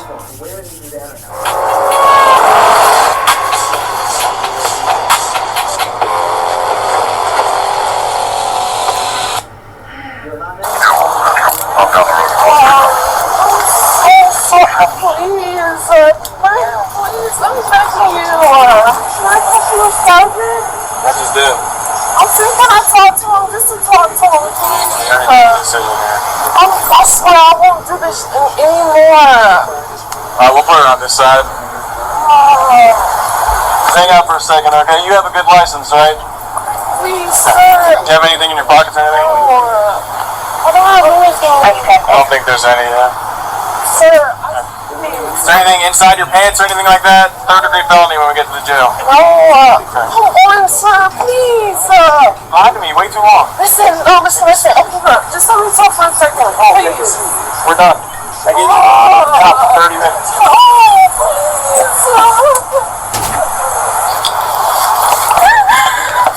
Oh my God. So why? You lied to me. Listen. You don't have a valid license. You got an ID card only. You tried to play me like I was silly. You didn't come back. You tried to trick me by having your sister show up as a valid license. That's a crime. You lied to a law enforcement officer on top of the that I was going to be cool with. That's crazy. Can you believe that? So this is your driver's license back. This is a warning for you not wearing a seatbelt. I didn't write you a citation for it, okay? Thank you. And this is the case number associated with your warning. Alright, it's also the same number associated with me taking your little card. Alright, that's going to be put in for destruction as well. Alright, so we're not just making it disappear. Oh, I don't gotta, I gotta do something for that? Absolutely not. No, you're not in trouble for that. I'm not charging you for your... Thank you. Why did I have to die? Why? So that's a really sobering image in that last why did I lie? I think through these kind of things because those stops are very, very common. But if you go back and think through it, there was a licensed driver in the car. I think the passenger had a license. The female chose to drive. Knowing you're not supposed to have in the car, still had in the car. Making these choices at such a young age. And now here's the thing. Let's just say she didn't lie. What's the worst that's going to happen? She's going to be, at the worst, charged with driving without a license. You go for a job interview. You explain to the interview, yes, I had a situation when I was younger. I drove without a license and I made a mistake. But now you have to explain a charge which she got was false information to a police officer. False information to a police officer is not something you want to try to explain away in your initial interview with someone. It doesn't seem like this is a bad young person. It seems like a person who made some really bad choices that are going to likely cause her some challenges down the road. And I hope she makes better choices. And I hope that a young person can watch this and say, you know what? I've driven without my license. I should just let my friend drive as much as I want to drive. I'm not going to get behind the wheel until I get my license straightened out. And definitely don't lie. Remember, that's something you will have to answer for. When I was in the Marine Corps, I had to go on embassy duty. And on embassy duty, you have to get a top secret clearance. And the State Department sends investigators all the way back to your elementary school people that you interacted with,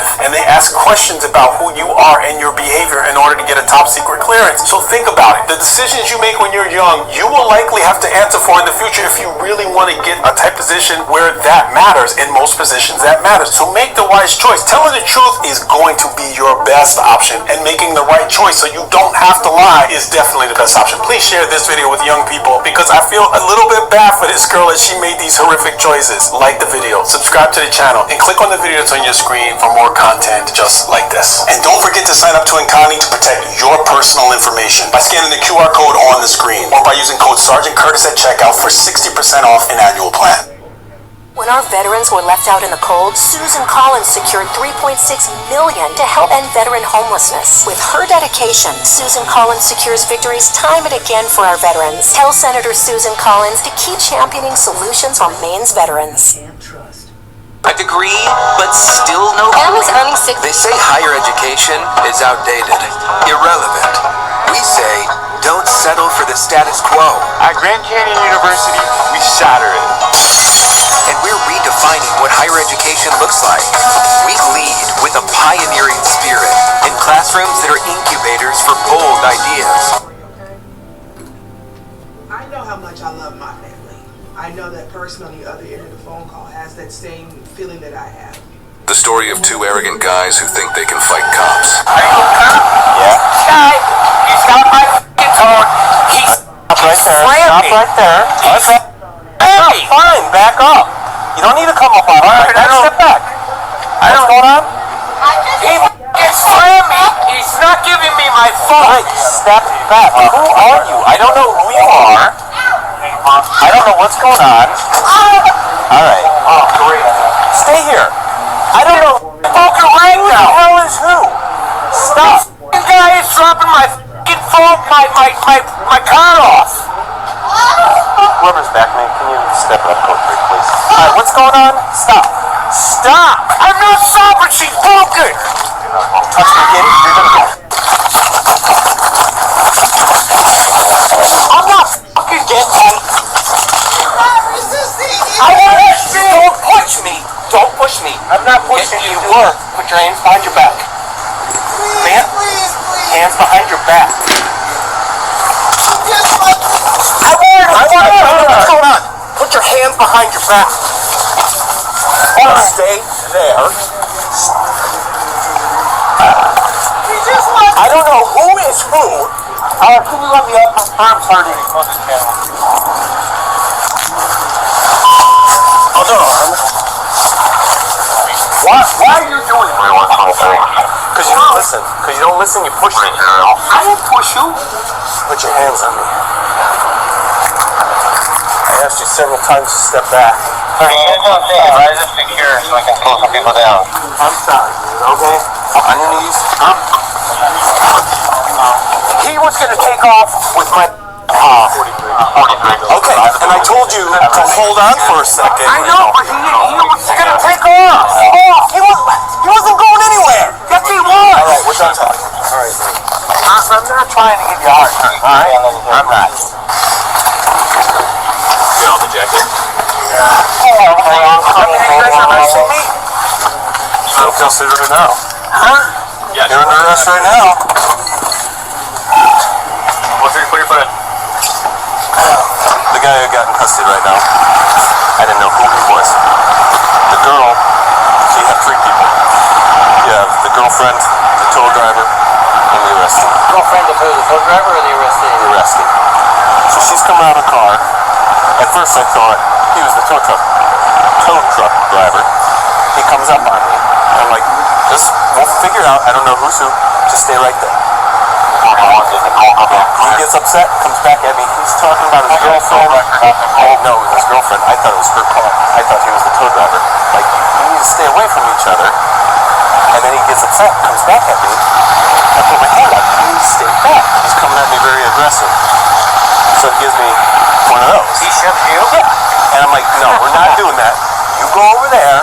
And then he was not trying to fight me. He's trying to square up with me, not listening to my direction, not giving me my space.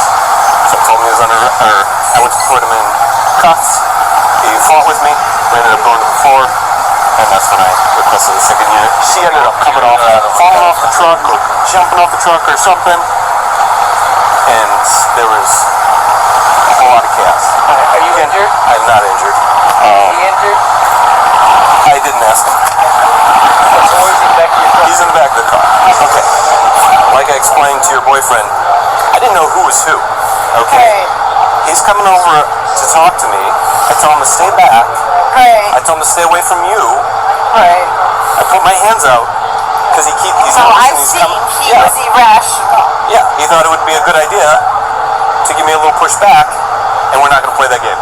If you're not listening and then you push me, right, there's going to be an issue. There's going to be consequences. Okay, and then you end up coming off the truck. He said, I thought he was a tow truck driver, and I thought this was your car, which it is to some extent, right? Yeah. I was trying to keep you separated. He's coming back and forth between hostile with me and what appeared to be hostile with you. Right. And he wasn't listening. What did the tow driver say? So he works for Suburban, obviously. He was doing a call for Elko PD for a disabled vehicle over at Rowling and White Trail. He picks up the vehicle. This guy who came at you, said he would pay like via credit. Didn't pay via credit. He's like, meet me in the back. Comes back here. Tries to give him cash. Gets upset because when your guy was coming out of the car, he fell, stumbled, fell over, and was blaming him. And so when he walks over there, he sticks the tow driver in the face and punched the tow driver. Yeah. Okay. Yeah. Then walks away. All right. So then you can get battery for that too. Yeah. You good? All right.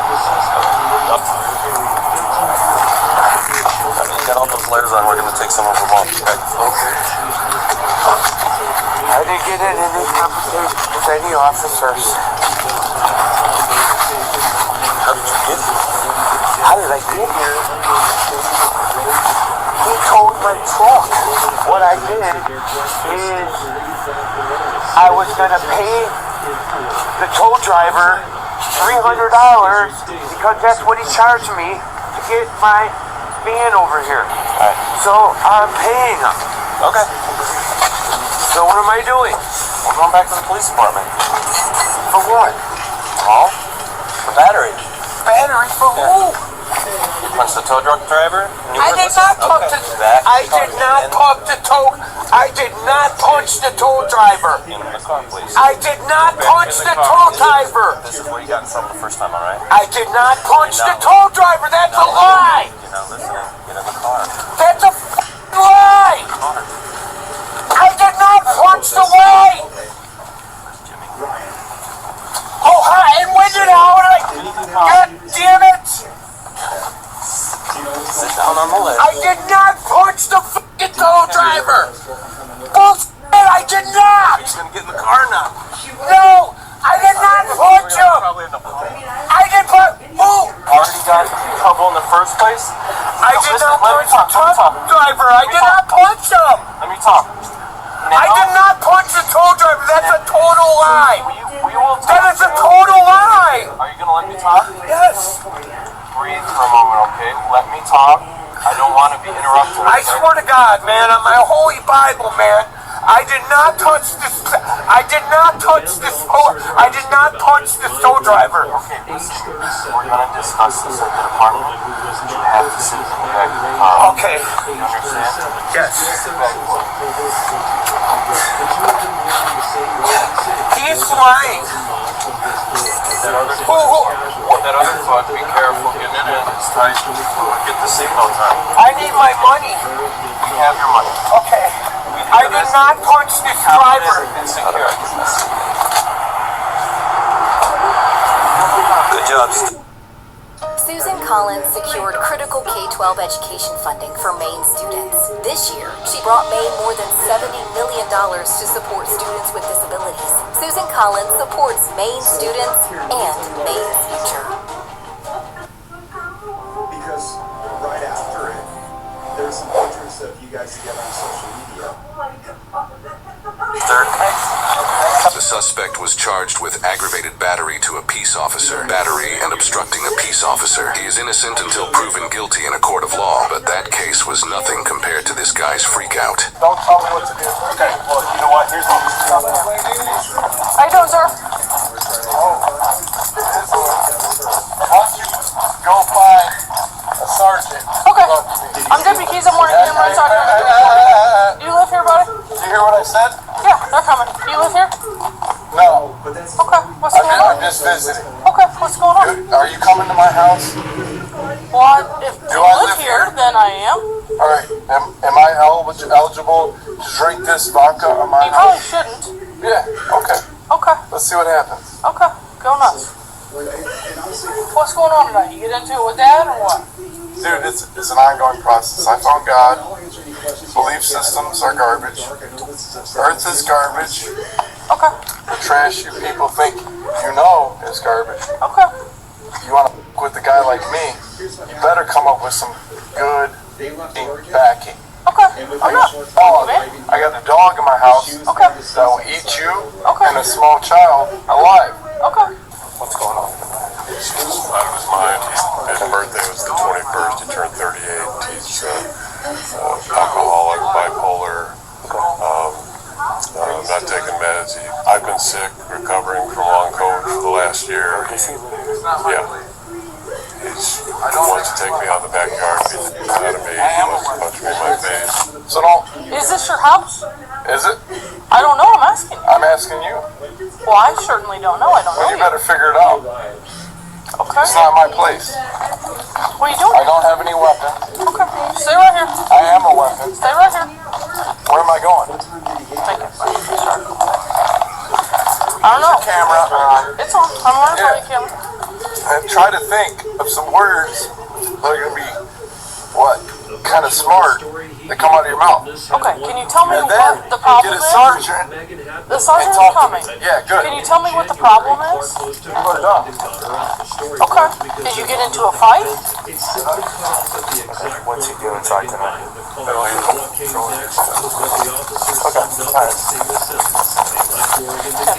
Why are you I don't want you to go in the house, okay? I'm not going in the house. I was about You have to talk to me about whatever's going on here. Yeah, I was about to sit down. Don't touch me. That's fine. Hey, get your lady friend. Hey, I'm gonna back up over here. Don't tell me what to do. Okay, well, you know what? Here's what. What did you do? I got it. Now go down. Sit down. I'll sit down. Don't touch me, guys. I got this one. Yeah. Just hold on. Just hold. You're about to get sued. Just hold. Good. You're about to get sued. What's your name? Just hold. Where's your sergeant? Get the handcuffs. Get them out. Get the handcuffs. They're coming. Yeah, get the handcuffs out. Don't get your gun out. Don't shoot me. Get your handcuffs out. And you assaulted me. And I want to touch your sergeant right now. Sergeant, you jumped in. And I touched you because you touched me, buddy. You'll see. On the camera, you'll see. Got it? You guys got it? Yeah. Lift up. Nope. Alright, you got it? Can I sit on my chair? No, you can stay right where you're at. Okay, hold your knees not on my neck. Hey, watch your mouth. Shut up. I'll beat the dog out of you. Yeah, right now you won't. You're right. Come see me in the streets. What are you doing? I'm handcuffed. Oh, you're gonna hurt yourself? Stop trying to headbutt him. Trying to headbutt. My face. I need to go to the hospital. I need to go to the hospital on my neck. That's fine. My neck. I call the hospital. Right. Call the hospital. All right, buddy. Call the hospital. Call the hospital. Call the hospital. My neck. My neck. Where did you meet up with this? I'll beat the dog shit out of you, Paul. Call the hospital. Call your sergeant. And you're... Get off me. Nope. Tried to headbutt Get you. off my head. Handcuffs. You push me and you try to headbutt me. Get some jiu-jitsu. Hey, Dad, get these guys off my back. Oh, my chest. You're breaking my ribs. Help. Help. Help. Help. Help. Help. Get off my ribs. Get off my ribs. Get off my rib. Get off my rib. I want some. You're hurting me. You're hurting me. Get off. Get off my ribs. Get your rib. Alright, well, are you guys good? Are you good? Yeah, I'm good. I'll sit down. Breaking news on Pyro Can I sit down? No, you cannot. Why not? Because you've resisted us like 3 times. No, you guys touched me when you shouldn't have. Dude, I'm a taekwondo black belt. I could break your reaction. It's a good thing you're handcuffed, son. Awesome. Dude, you guys are pieces of shit. I'll be the first time I heard that. Oh, God. Palace over there. Those are mine. See that over there? That's mine. That's my money. Okay. Yeah, you guys have no idea what money is. You're sure the paycheck. And be stupid. Well, that's money. Get off my leg! No, because you're trying to cash. You're right into my knee. Knock it off, man. Knock it off. Stop.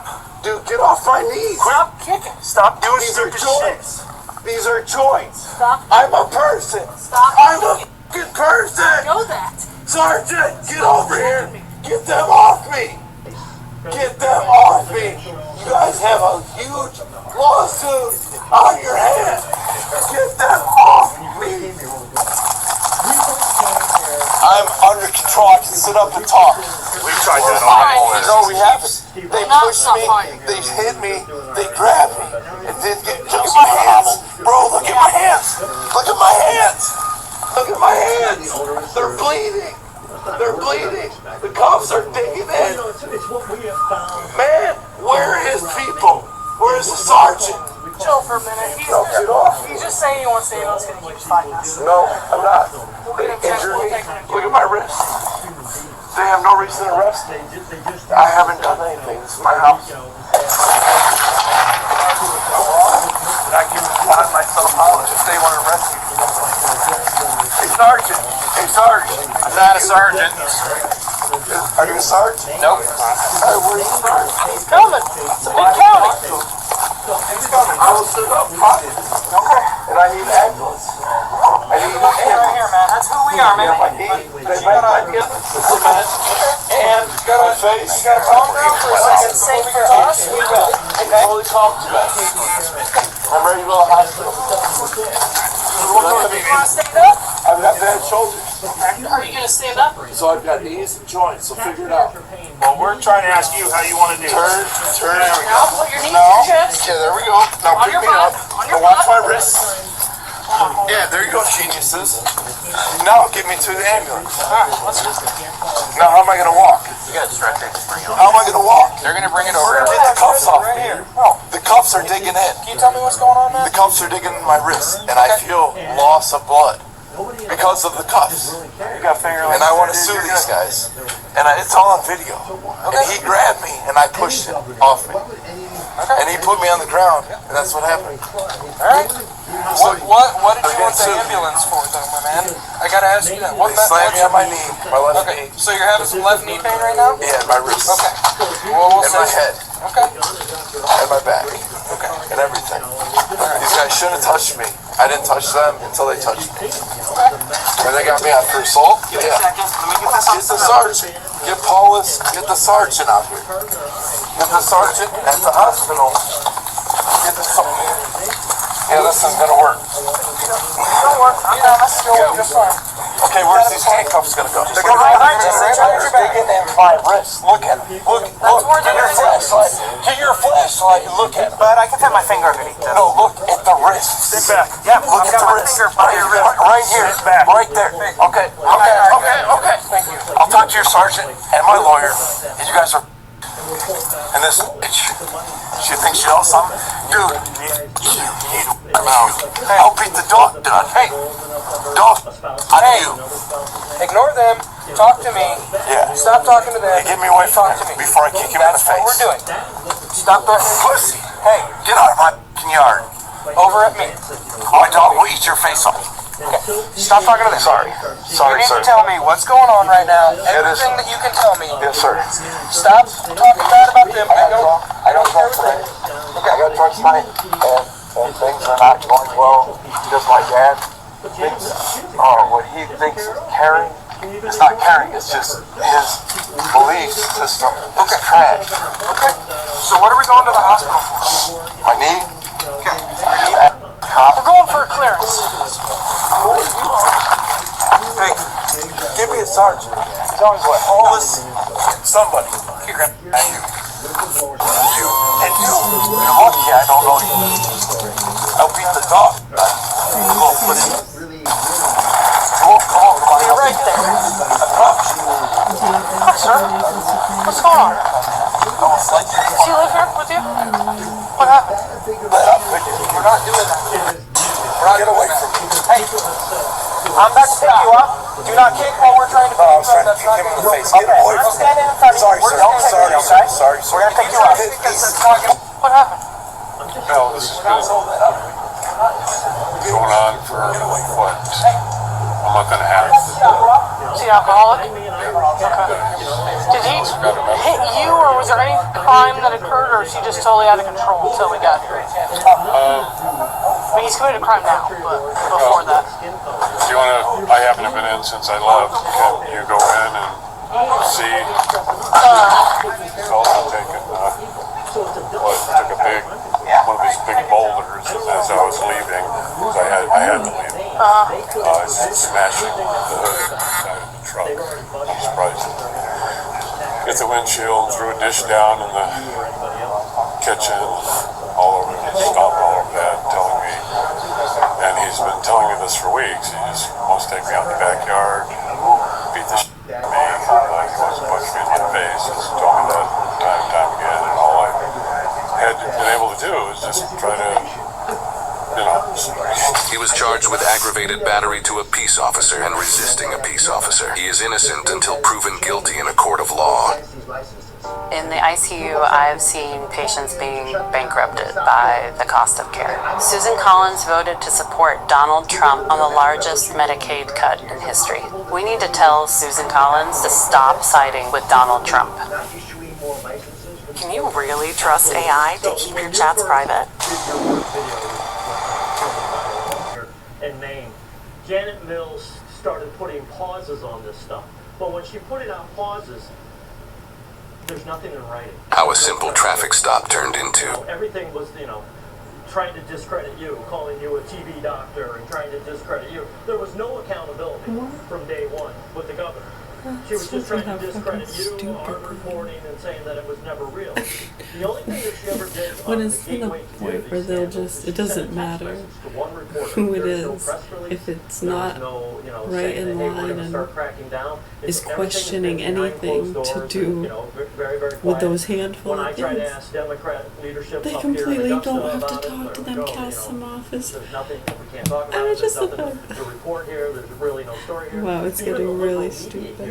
Literally even challenged J.D. Vance up in Bangor and said, well, what else do you have, Mr. Vice President? You only have $300 million in fraud, It's like, oh, is that all?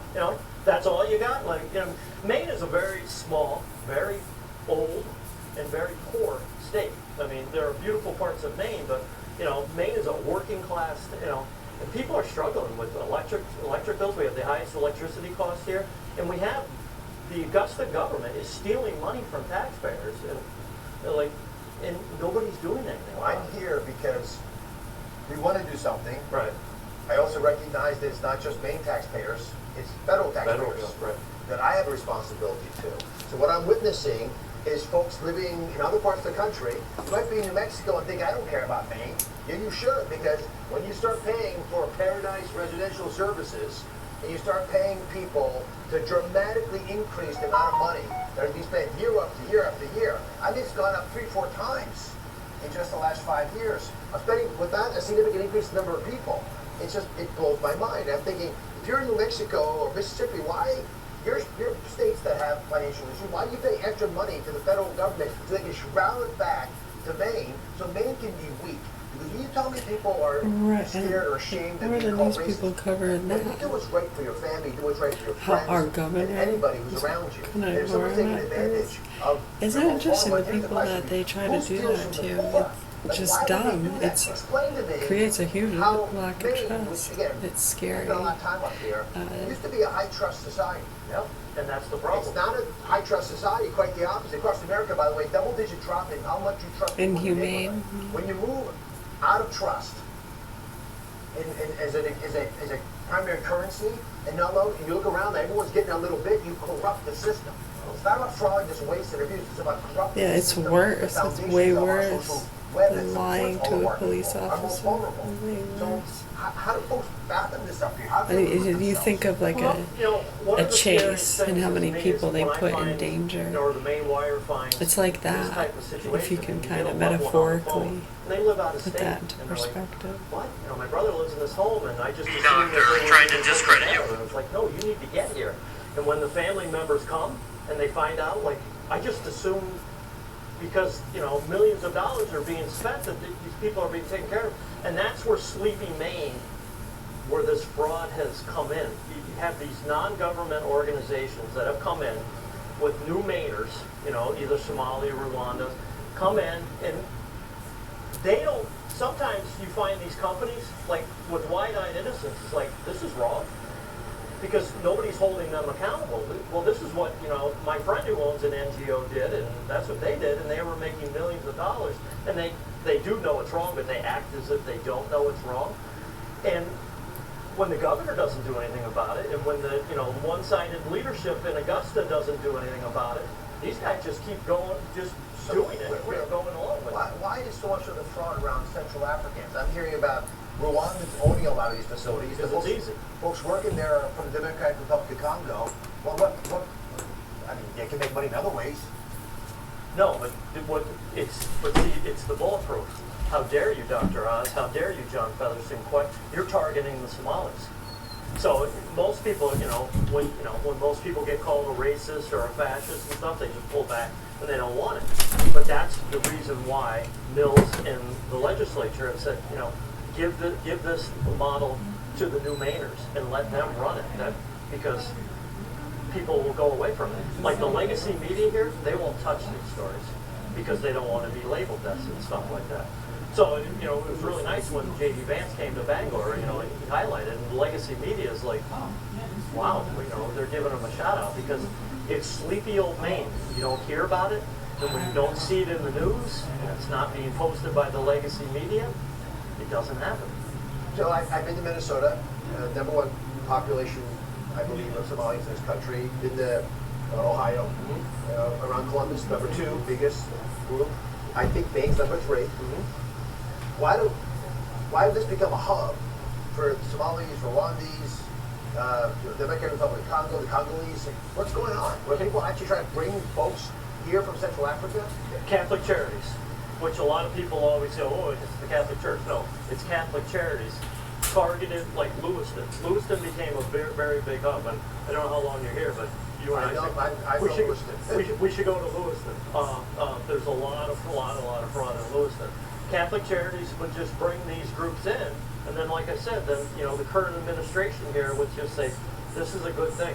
Let them go." I mean, I could walk you up and down the streets of Lewiston, and you see home health care, autism health care, money transfer station. Home health care, money transfer station. Autism care, money transfer. In just 1 mile stretch, I could find you 50, things that are all interconnected there. But nobody would ever go because they never wanted to be called a racist or a fascist or something like that. So we started digging in because it was just so obvious that that they were overbilling, and still to this day, like no money has really been clawed back from. There have been sightings and there have been audits done, but there's been no real accountability up here. Why did Catholic Charities want to bring folks here? Why didn't they take them to New York City or Dallas, Texas? Because it's easy to bring them up to Maine. You just drop them in.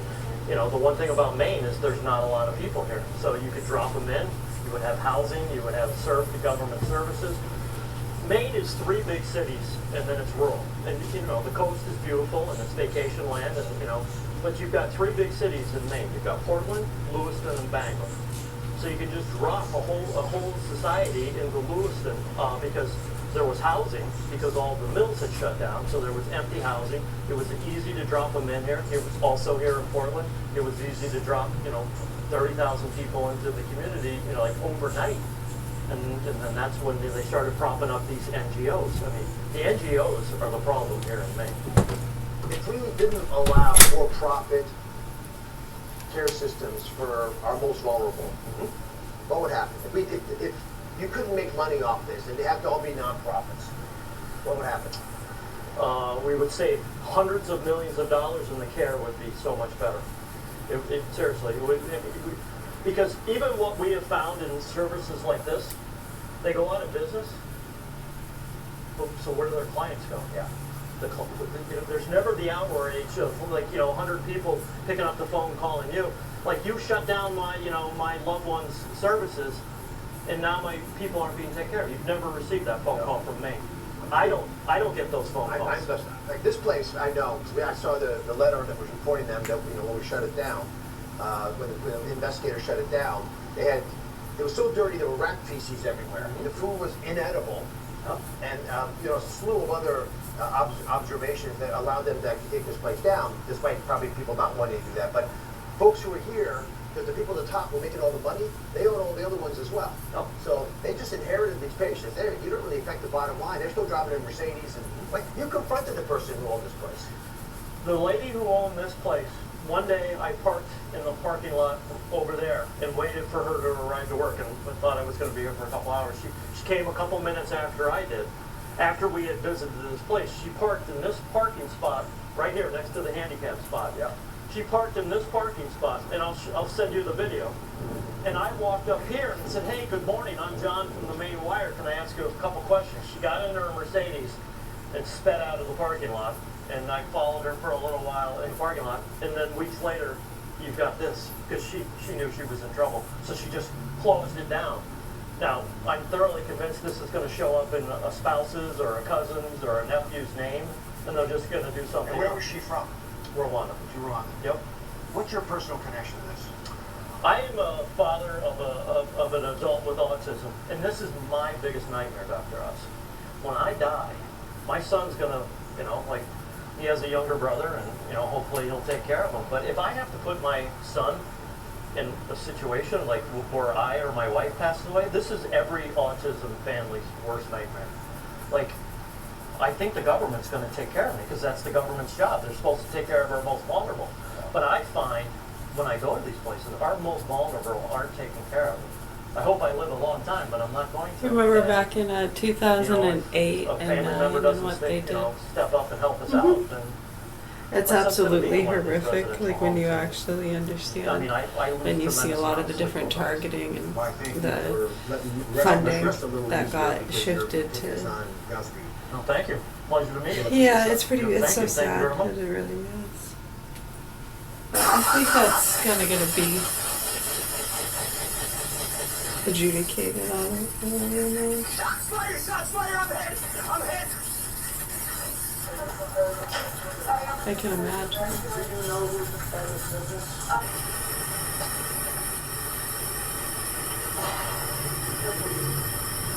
Did you just hear that? Yeah, I'm not really sure, what Just they were before 2 thinking. in the morning on November 4th, 2023, officers in North Olmsted, Ohio, were spread through these backyards in the dark. Like A few literally, minutes what do you earlier, call a that? man covered in blood had flagged down a woman mice, nearby and told her there'd been an attempted murder at his uncle's house. As they searched, one of them heard what he thought was a gunshot, and smoke was already pouring from the front of a house up the street. It was on fire. Gunshot? I can't tell if it came from that house or somewhere further north. Hey, 19, you see all that smoke coming out of the front door?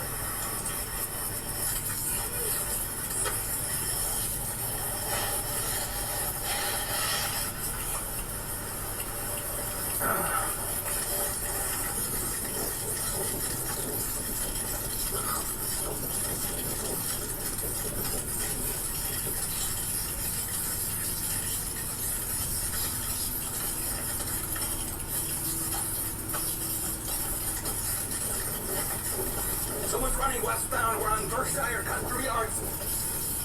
Police, stop! Police, stop! Police, stop!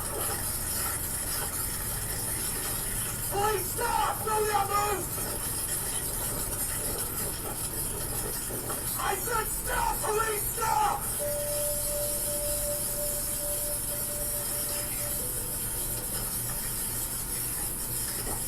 Police, stop it! Yes, sir. Do not move! stuck. I know you're stuck. Don't move. Don't move. I'm not moving. I'm not moving. You're moving. Stop moving. I'm not moving. Stay right where you are. You're moving. I'm not moving. I gotta make that point. Your mouth is moving. He's in there stuck in the bushes right here. Help me. It's all...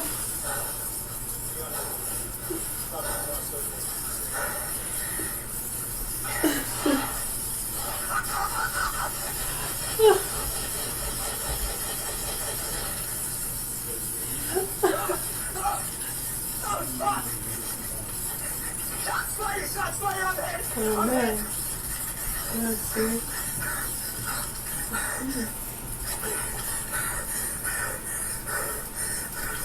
Shots fire on the head. From the next yard over, another officer's camera caught the same few seconds. Yeah, see, a lot of people are saying, yeah, in that kind of situation, and to be able to, fire and shoot, why risk it? And you told him stop moving, fearing that he might try to grab for something or whatever. And sure. They're in this backyard here. You got 3-foot fence behind this yard. I would go on that side of the house. I can't take that side of the house. Double up.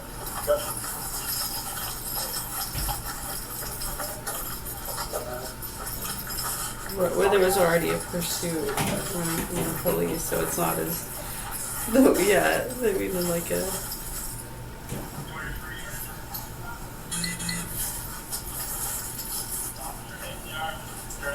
Yeah, right. I'm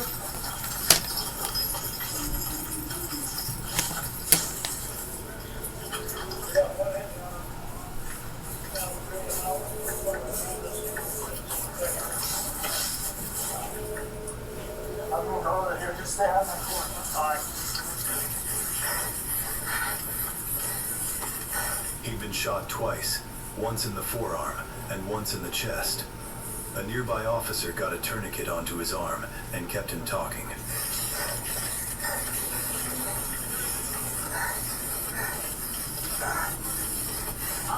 I'm over here.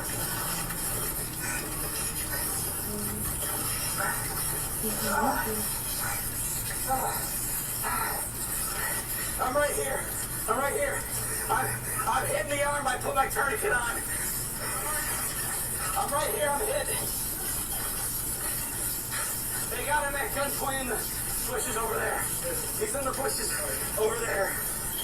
Let's get you off the street. Get him off the street.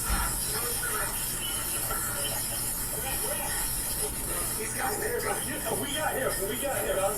Yeah. Papa, you got the address for this? Let's get it up.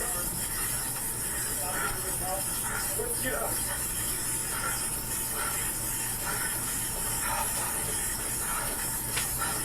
I got hit. All right, brother. Let's fucking get you down. He hit me. Instead of waiting for an ambulance, the officers put him in a cruiser and drove him to the hospital themselves. The round that struck his chest had been stopped by his ballistic vest. Sealed in my car right here.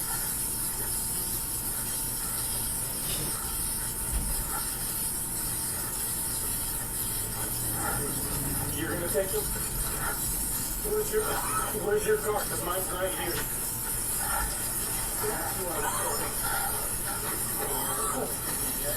Get in the back. Here, take a seat real quick. Take a seat. My hand's like stuck.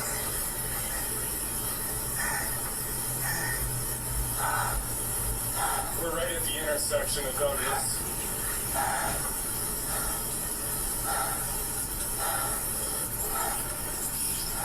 Yeah, let's fucking transport.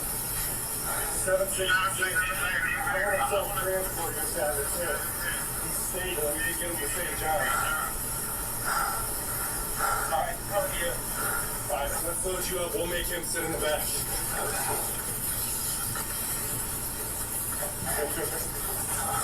You sit up front, buddy.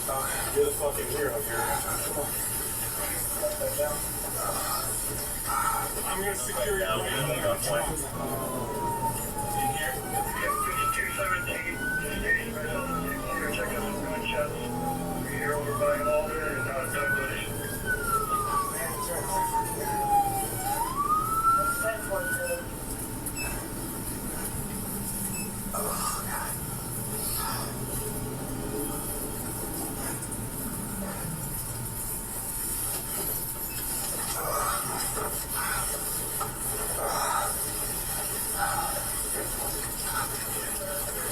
Okay, I gotta let him out. Hey man, a gunshot to my arm, okay?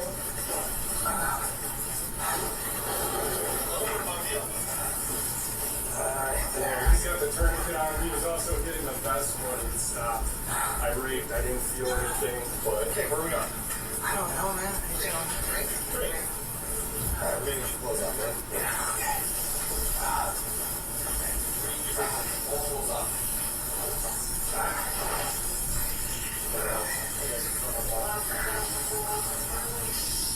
Where's the apple now? Alright. Here we'll go. Good shit. You're probably gonna want this shit inside too. Hey, how do you turn your PWC off? The man who'd fired on them was down in the next yard, between a fence and a tree. Officers could see him moving a little, but they couldn't tell if he was still armed, so they held their positions and waited.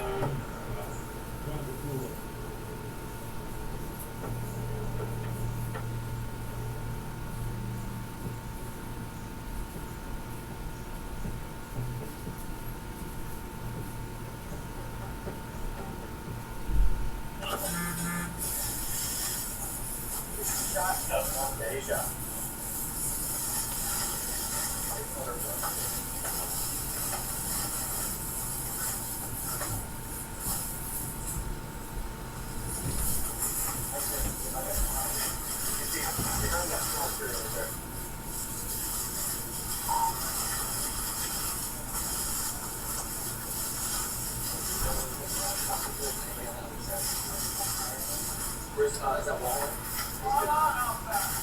Stay your house! Stay your house! Talk outside!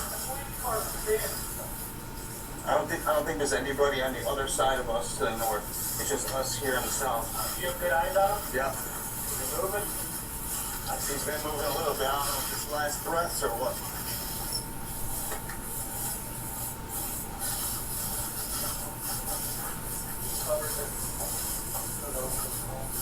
He'd be identified as 27-year-old Thomas Knock.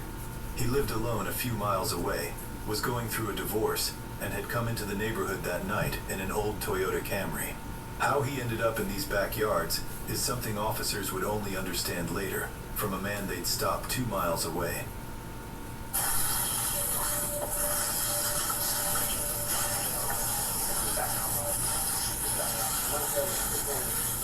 I don't think we're gonna be able to fuck with it right now. We're gonna need something to bust it out pretty good. I could probably kick a couple of those off. No.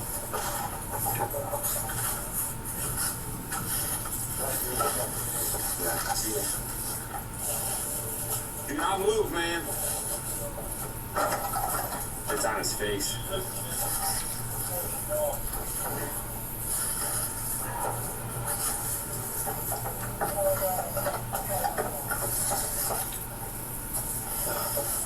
Alright.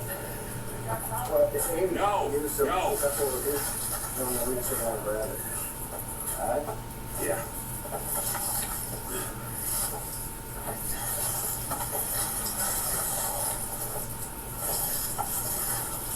Let's see if we can fuck with this whole thing.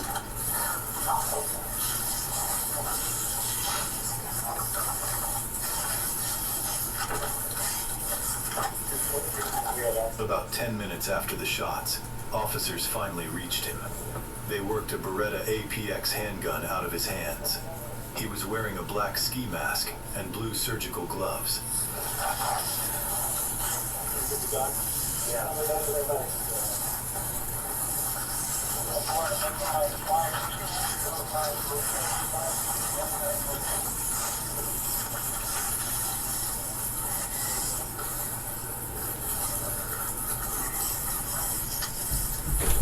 The oven just beeped. Oh, thank you. They handcuffed him, and then they started CPR.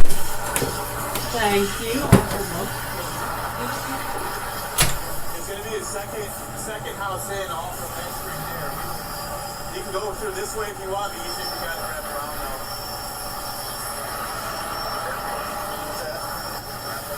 Yeah, it's whatever street that is right there. There's a second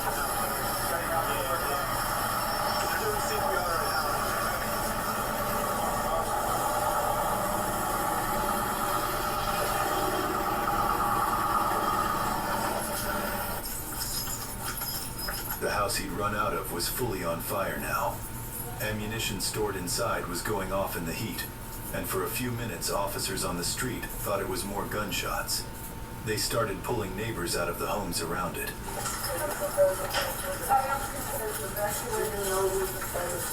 I don't know who's living there right now, but the owner of the house is in I'll let you talk to them. Laura, there you go. Hey ma'am, in the meantime, Yes? is there anybody else in your house? You know, just you two? Okay, so we're gonna move back over this way. We need to get you guys away from all this, okay? What's it? I think my clothes. Make it quick, we gotta go.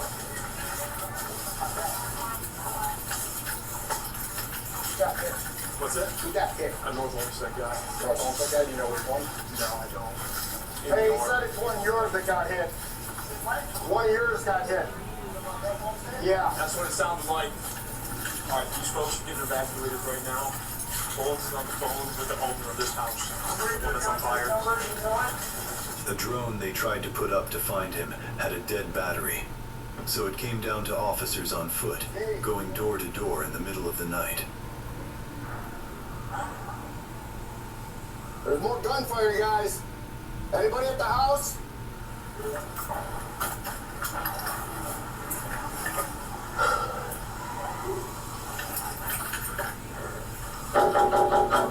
Westlake Police!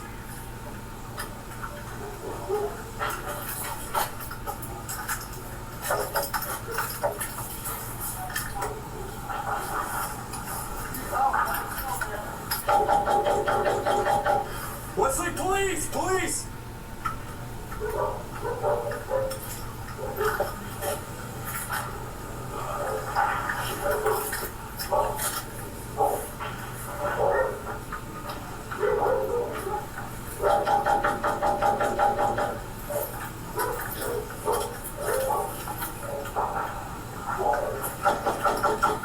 Police! Anyone home?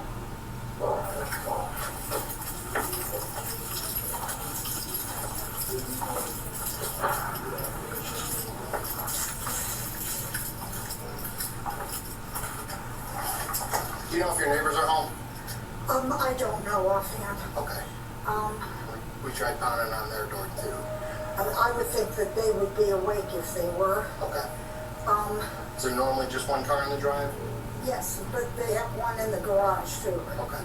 Check your garage. I'm assuming you want me to get my car and stuff Grab your car, too? yeah. I don't want this house to get burned up like the fire departments. They're worried about the guy that was shooting at us that we shot. Okay, but I was It's coming explaining to 147 Yeah. and there were 6 gunshots and Yeah. I thought they were gunshots. Okay, let me get my car and I will be out of here. It was only after the fire was out that officers understood how the night had really started. Inside the home, in a hallway, they found a man dead, shot in the right side of the face. I think he was the reason for that first phone call.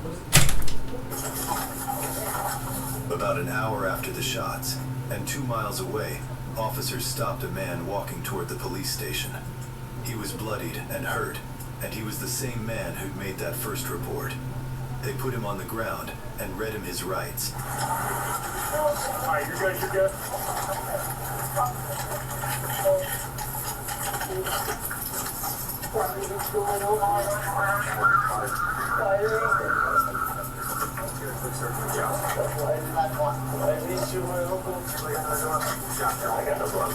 Are you injured anywhere?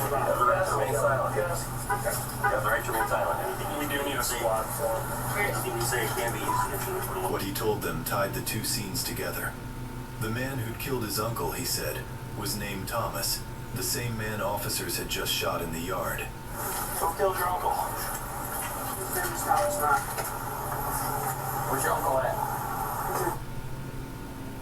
Is he in the house? He was. Hey, is your uncle in the house? He was. Where's he at now? I heard him get shot. I don't know. Is he not here?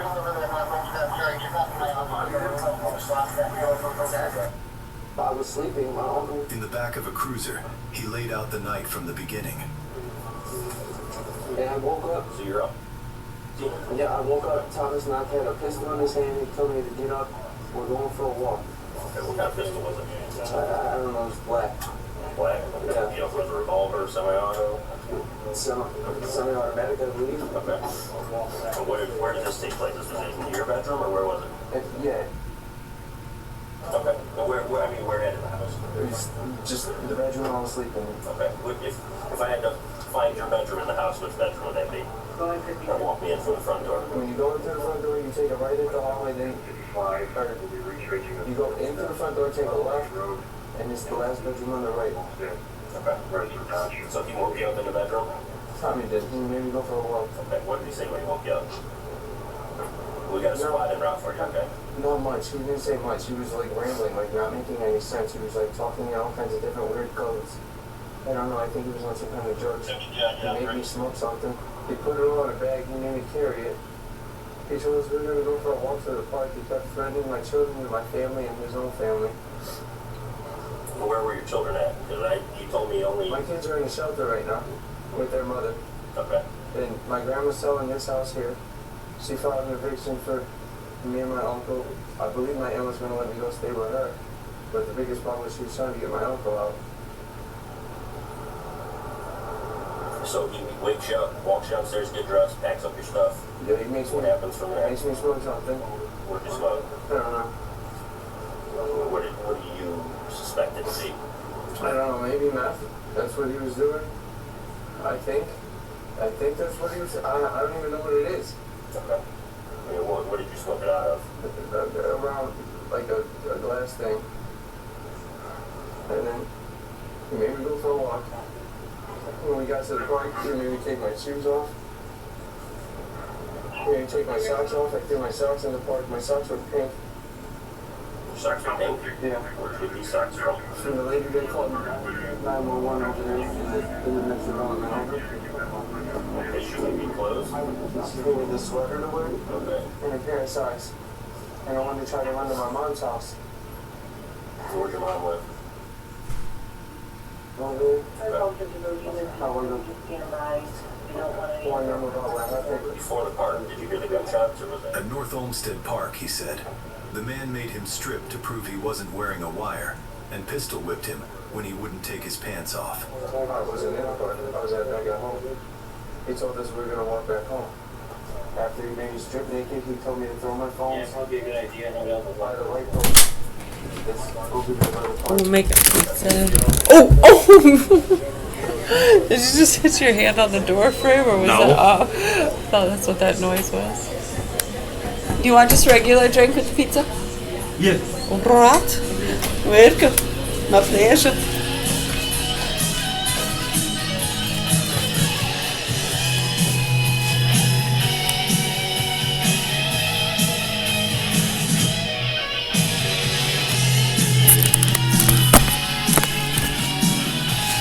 Just like Red Baron. Red Baron pepperoni pizza. He likes his pizza. That's what he wants.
Doesn't like it. Welcome back to the JP Rex channel, my freedom loving friend. This is where we help spread the light of truth and freedom because truth conquers. So, A new political party, a third party, if you will. No disrespect to libertarians. It looks like it's being created, and spearheading it is MAGA. Not new MAGA, but MAGA. That once was Tucker Carlson, Thomas Massey, Joe Kent, Marjorie Taylor Greene. I have a lot of respect for all four of those people. Now, back in the day, as in like 2020, especially into 2021 and 2022 after Trump lost/had the election potentially allegedly stolen from him, MAGA basically was a third political party. After Trump lost to Biden, It's the cherry limeade. he's being prosecuted. The Republican Party disowned him, and Trump didn't stop. He formed his MAGA coalition, which eventually the Republicans it was like insurmountable. They just eventually got squashed by it. It was like, all right, come on in. So, a third political party, kind of what MAGA once was, maybe without the Trump personality. It seems like that's what they're looking to do, and we're going to hear Joe Kent talking about this in just a second. A clip. There's not that much information that these individuals have released, so we'll hear from Joe Kent. Here's Marjorie Taylor Greene, her tweet, as you see the kind of now famous picture from Tucker Carlson's place in Maine, where they got together. Now, keep in mind, these are people getting together, not eating children. Already, I'm on board. Here's what Marjorie Taylor Greene says. We said no more foreign wars, and we meant it, and supported Donald Trump because he made that promise. But he's betrayed us all. Our commitment is America first for all Americans, right, left, and center. The movement has begun. So she's kind of teasing it. And of course, this is, 63-word tweet. I like what I hear. Now, do I think this is a good idea? Yes. I'll tell you why as we go. Do I think this will be successful? I have my doubts. I'll tell you why as we go. Now, why is this a good idea? Because there's so many people out there like me and you that want truth, transparency, honesty, and quite frankly, people who are elected that serve we the people, that serve America. We don't have that with the Democrats. The Democrats are basically hijacked by communists. The Republicans are hijacked by Zionists. Therefore, many of them are just more loyal to Israel than they are to their own country. I think the two-party system, it's not a problem that it's a two-party system. The problem is the two parties within the system have both become so vilely corrupt. Therefore, having a third party, it's like, I inherently think that's a great idea. Give us a chance at a party that's not completely corrupted. Now, if they form this party and 100 years from now, will it be corrupt? There's a decent chance. Would it be corrupt initially? Hopefully not. I think very highly of Tucker Carlson. I think very highly of Thomas Massey. What I know about Joe Kent, I love hearing what he says, but I know less about him. Marjorie Taylor Greene, love hearing what she says. I don't know much about her personally. So, I think there would be a chance, a real good chance, that this party would be founded in a completely non-corrupt way where their agenda is exactly what they say it is. And you heard Marjorie Taylor Greene basically summarize it with America first. I think that is a wonderful idea. Give it a chance. Are there enough people who say, yeah, I want someone who will serve America and stand for America? Maybe that just gets enough votes. So I think it's a great idea. And it's a great idea because what made MAGA successful is absolutely dead now. It's absolutely dead and destroyed. So there's a chance to kind of reassemble some of those pieces into something to kind of salvage some of those pieces into a new party. You see this picture, old MAGA, Trump has basically severed and publicly bashed every single one of those people except Charlie Kirk, though the new MAGA coalition, they might be responsible for Charlie Kirk being dead and certainly are responsible for for Charlie Kirk's murder not being investigated properly. Joe Kent came out and said, before he resigned out of protest to President Trump betraying his campaign promises, he was the head of the National Center for Counterterrorism. He said, yeah, the Charlie Kirk murder, there's definitely cause to investigate foreign involvement, but Trump's FBI under Kash Patel shut down those investigations before they could happen, so even Charlie Kirk has been betrayed here.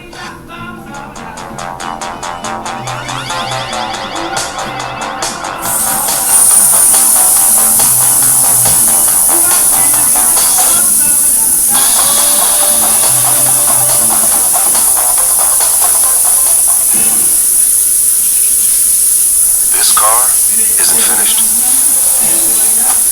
Until now. Because the greatest measure of an automobile is how it makes you feel.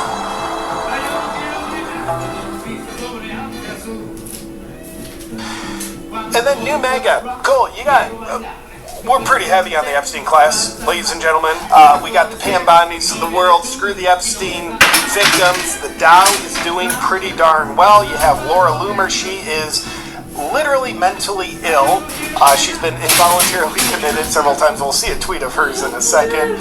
Netanyahu, who is running the show. That's great. That's who you vote for. You got Erica Kirk. People really like her. Mark Levin, you got hiding behind the eyebrows, Ben Shapiro, Randy Fine. Those people don't relate to those folks. They do not inspire anything other than kind of like what's the sound demons make? They inspire like a gurgling demon sound. Long story short, Mega isn't what it once was. Some people that were very influential with Mega. My opinion on who, what, where, when, why? Oh, you know how we feel about sick, disgusting, evil people that got innocent people killed. Yeah, you know how we feel about them. Tucker Carlson, Joe Kent to an extent. They should be thrown in prison. Those pieces can be salvaged in a new party. That's why I think it's a good idea. But will it be a successful idea? Get to that in a second. But first, let's check in with what mentally ill Laura Loomer has to say. And wow, she's not a fan. It's kind of like we'll see her vile tweet here in a second. But her disapproval for someone reading this with their mental health intact, it should be a sign this is actually a great idea. She despises it. Cool. Therefore, it's a good idea. You don't even have to look too far into it. Here's what he says, and we'll hear Trump's response too. Marjorie Taylor Greene announces a new movement has begun with her husband Brian Glenn, Tucker Carlson. She thinks she's clever when she says that. Thomas Massey, his wife he married immediately after his wife of 30 years died. Joe Kent, and Joe Kent's wife, who works for a radical left operative, Max Blumenthal, whose electronics were seized by the Trump DHS after he returned from Iran, where he attended the Ayatollah's funeral, where attendees were chanting "Death to America" and "Kill Trump." For the love of God, that was all one sentence. Do you get that? I want you to look at your screen right now. We'll get back to the video in just a second, but first, I want to tell you about Bond Charge's infrared sauna blanket. Because we're living in a new paradigm of health, where now even the common person has woken up and realized nobody's healthy by accident anymore. 73% of people are overweight and obese. We have 77% of young people unfit for military service. 6 out of 10 kids have a chronic disease. And it's not just disease you need to be aware of, it's the reduced quality of life, reduced energy that you have every day when you're not healthy. That's why I absolutely love my infrared sauna blanket. You can burn up to 600 calories in one session, flush out toxins. It's an excellent way to reduce stress, and I always sleep better. And I always keep in mind the study out of Finland that shows regular sauna use equals a 40% reduction in all-cause mortality. The infrared sauna blanket is the most convenient, affordable sauna system on the market. It's powerful, heats up quickly, cleans up quickly. I love mine. If you want to take responsibility for your health and how you feel feel and function on a daily basis, go to boncharge.com/JPReacts and check out the infrared sauna blanket. Be sure to use the discount code JPReacts for 15% off. And for even more savings, you should know all BonCharge products are HSA, FSA eligible, offering you up to a 40% tax savings. That's boncharge.com/JPReacts. Now back to the video. Look at what I just read. That is all one sentence. This is mental illness, ladies and gentlemen. I don't even remember what I just said she said, because I was just so fixated, like, holy hell, there are no periods. Someone who has sentences this long needs to be recommitted after her previous 2 involuntary commitments into insane asylums. But anyway, she's just out here doing her thing. Every single one of these people belongs on a government watch list. Wow! Wow, that's At Dead River Company, showing up for our customers, keeping them warm when it matters most, is what we do. Right now, new propane customers get up to 100 free gallons, plus a low 3-year fixed price when you make the switch. Learn more at deadriver.com.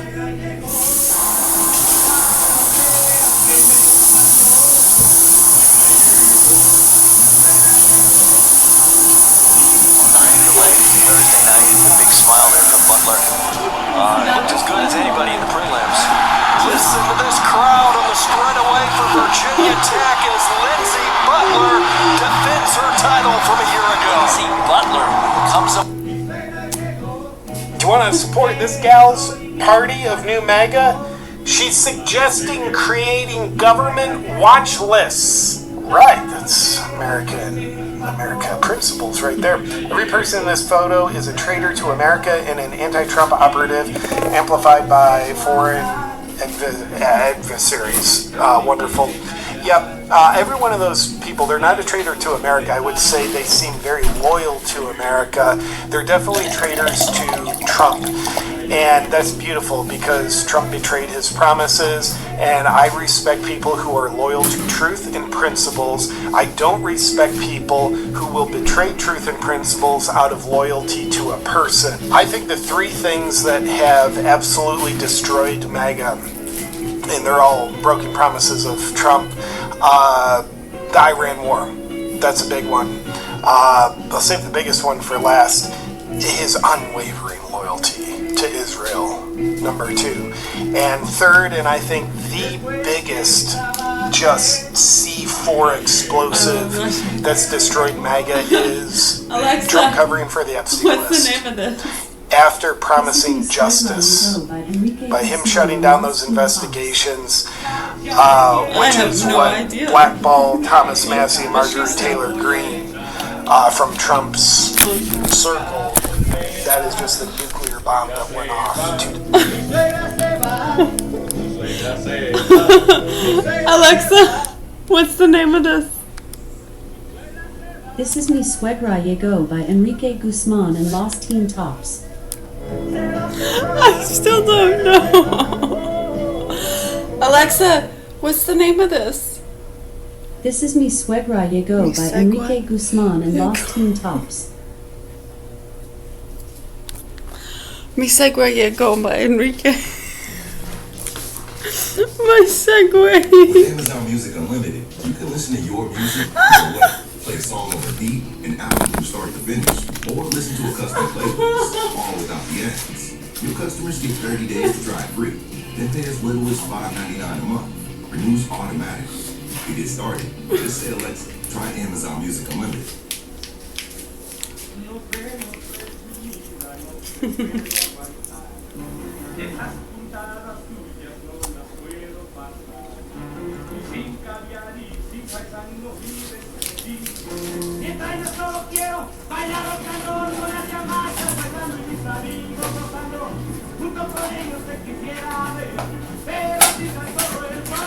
Alexa, what's the name of this?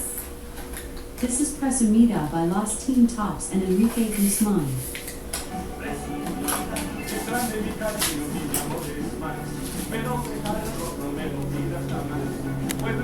Destroy MAGA. So I very much, I also consider myself someone who's betrayed Trump while staying loyal to truth as I see it. Let's hear a little bit from Joe Kent. He was on Piers Morgan and a little audio clip. They had some technical issues, so bear with us. But this is like the most information that we can get about this. Most of it, like they haven't launched the new party yet. But here it is, straight from Joe Kent. Extraordinary photograph that emerged over the weekend. And you were in this picture. It was at Tucker Carlson's home. You're in there with Marjorie Taylor Greene, Thomas Massey, Tucker. What was this? There is word that you're all planning, as Marjorie Taylor Greene put it, a new political movement. What is the movement? Could it be an actual party? What was going on? I think it's in the initial phases right now, but there is a growing consensus on, I think, both the right and the left of people who are sick and tired of the Republican Party. They're sick and tired of the Democrat Party. They want us out of these foolish wars that we're just sitting here talking about right now. Most Americans have no idea what we're talking about. They don't know about Gaza. They don't know about the Straits of Hormuz. They just know that billions of their taxpayer dollars, their blood, their treasure, their sons and their daughters continue to get sent overseas. Our best and brightest get killed. Our taxpayer dollars get spent over there while things continue to decay here in America. And so what we're trying to do is just build a coalition of people who say we're finally going to put America first. We're not going to focus on the next foreign war. We're not going to listen to foreign lobbies like the Israelis. We're going to focus on the issues that matter here to the American people. And those of us that were there at that table, myself, Tucker, Thomas Massey, Marjorie Taylor Greene, and there's others as well. We are, I think, people who initially were part of the MAGA movement, the Trump Republican Party. Joe Ken with some killer audio connection, ladies and gentlemen. We're frozen in mid sentence. Right, So you were frozen right at the end there. Just to be clear, though, before we close things, could this involve establishing a new party? When our veterans were left out in the cold, Susan Collins secured $3.6 million to help end veteran homelessness. With her dedication, Susan Collins secures victories time and again for our veterans. Tell Senator Susan Collins to keep championing solutions for Maine's veterans. Liberty Bibberty. That's my name. I tell everyone it feels great getting great coverage and savings on car insurance with Liberty Mutual. Liberty Bibberty. Don't overdo it. Great coverage, great savings. Liberty, liberty, liberty. Bibberty. Look, it certainly could. I mean, if you talk to most Americans out there, they're sick of the Republican Party, they're sick of the Democrat Party. They do want something that actually represents their interests. And again, we don't want any more foreign wars, we don't want any foreign lobbying in our government, and we want leadership in America that's going to put the needs. Okay, so that's common sense. We're focused on America's needs, no new foreign wars, we're not loyal to Israel or AIPAC. I mean, it's easy for anyone to say the right words. You just read the room. What's the country sick of? Say the opposite. So those are just words, and I think they're great words at this point. And if they were to follow through and truly let their actions live in alignment with those words, I think in theory that would be very successful, as in people would just love it. In reality, here's the question before we hear Trump's delightful response. Will that be successful? What's my prediction? My prediction would be, if I had to bet on it, unfortunately, I don't think a new third party they create, let's call it the America First Party, I don't think it would be successful. And I don't like that I think that. And I hope it would be successful. But here's why I wouldn't bet on it. The current system, two-party system, it's a one-party system. It's the uniparty. It's global elites and global cults. The two parties are largely controlled by the one system, thus we call it the uniparty. That system is very corrupt. Now, if you put something non-corrupt into a system that's corrupt, not just something that's non-corrupt against another entity that's non-corrupt, but you put the non-corrupt thing into a system that is pure corruption, will the non-corrupt thing actually have oxygen to breathe? Or is the system by design designed to kill anything that's not part of the system? At this point, it seems like the system is designed to kill anything that's not part of the system. Now, in theory, David versus Goliath, we would love to see David come in and just annihilate the corrupt system. That's certainly possible, but I don't think it's necessarily likely.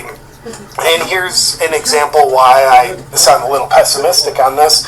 We just saw what happened with Thomas Massey's primary election in Kentucky a couple months ago, where Thomas Massey, objectively 1,000 times more popular than his opponent, whose name you and I don't even remember right now. It's just the guy that Trump ran that was mega funded by AIPAC, Israel interests, Zionists.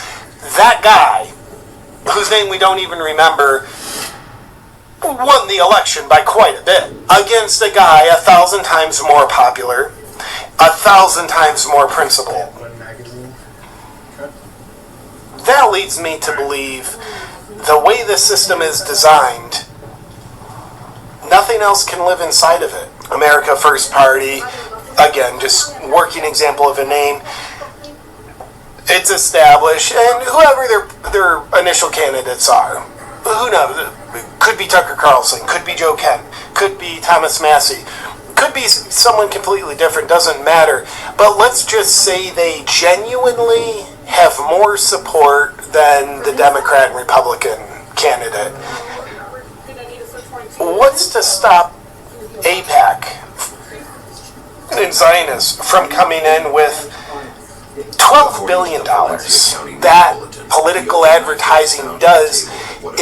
You could say, well, it buys you advertising. But what does the advertising do? It buys you brainwashing. Now, if 100% of Americans were just dedicated critical thinkers, it doesn't matter what advertisements they see. They have a good psychological immune system. Unfortunately, the majority of Americans, even at this point, don't seem like they're walking around critically thinking 24/7. Therefore, their psychological immune systems they kind of have AIDS of their psychology. They're immune suppressed. They're very susceptible to brainwashing. So, if the elites that run the system don't like something in the system, it seems as though the elites have a way of killing things within the system. Because you have to remember, a new party has to go into the system in order to have a shot at winning elections within the system. That's why I feel not like I would bet on the success of the new party. I would want it to succeed, but I just wouldn't bet on it. Is our system salvageable? I don't know. I don't think it is. Now, I've said this on other videos, I have to end with hope. Because I do genuinely have hope. Having a good life for yourself, your children, your grandchildren, is there hope for that? Absolutely. Is there hope for them living in a better country than we have now? Yes, I do think there's hope for that. But the route to that, I don't think is within the system.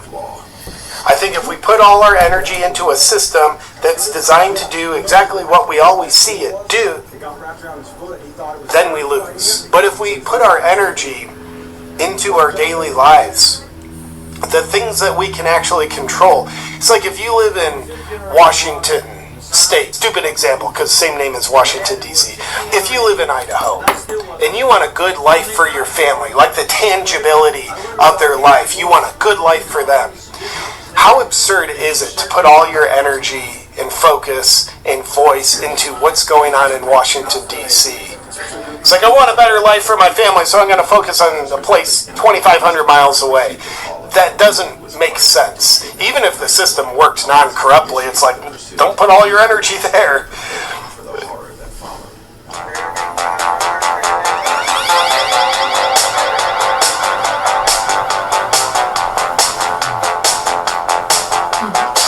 Yeah, someone passed.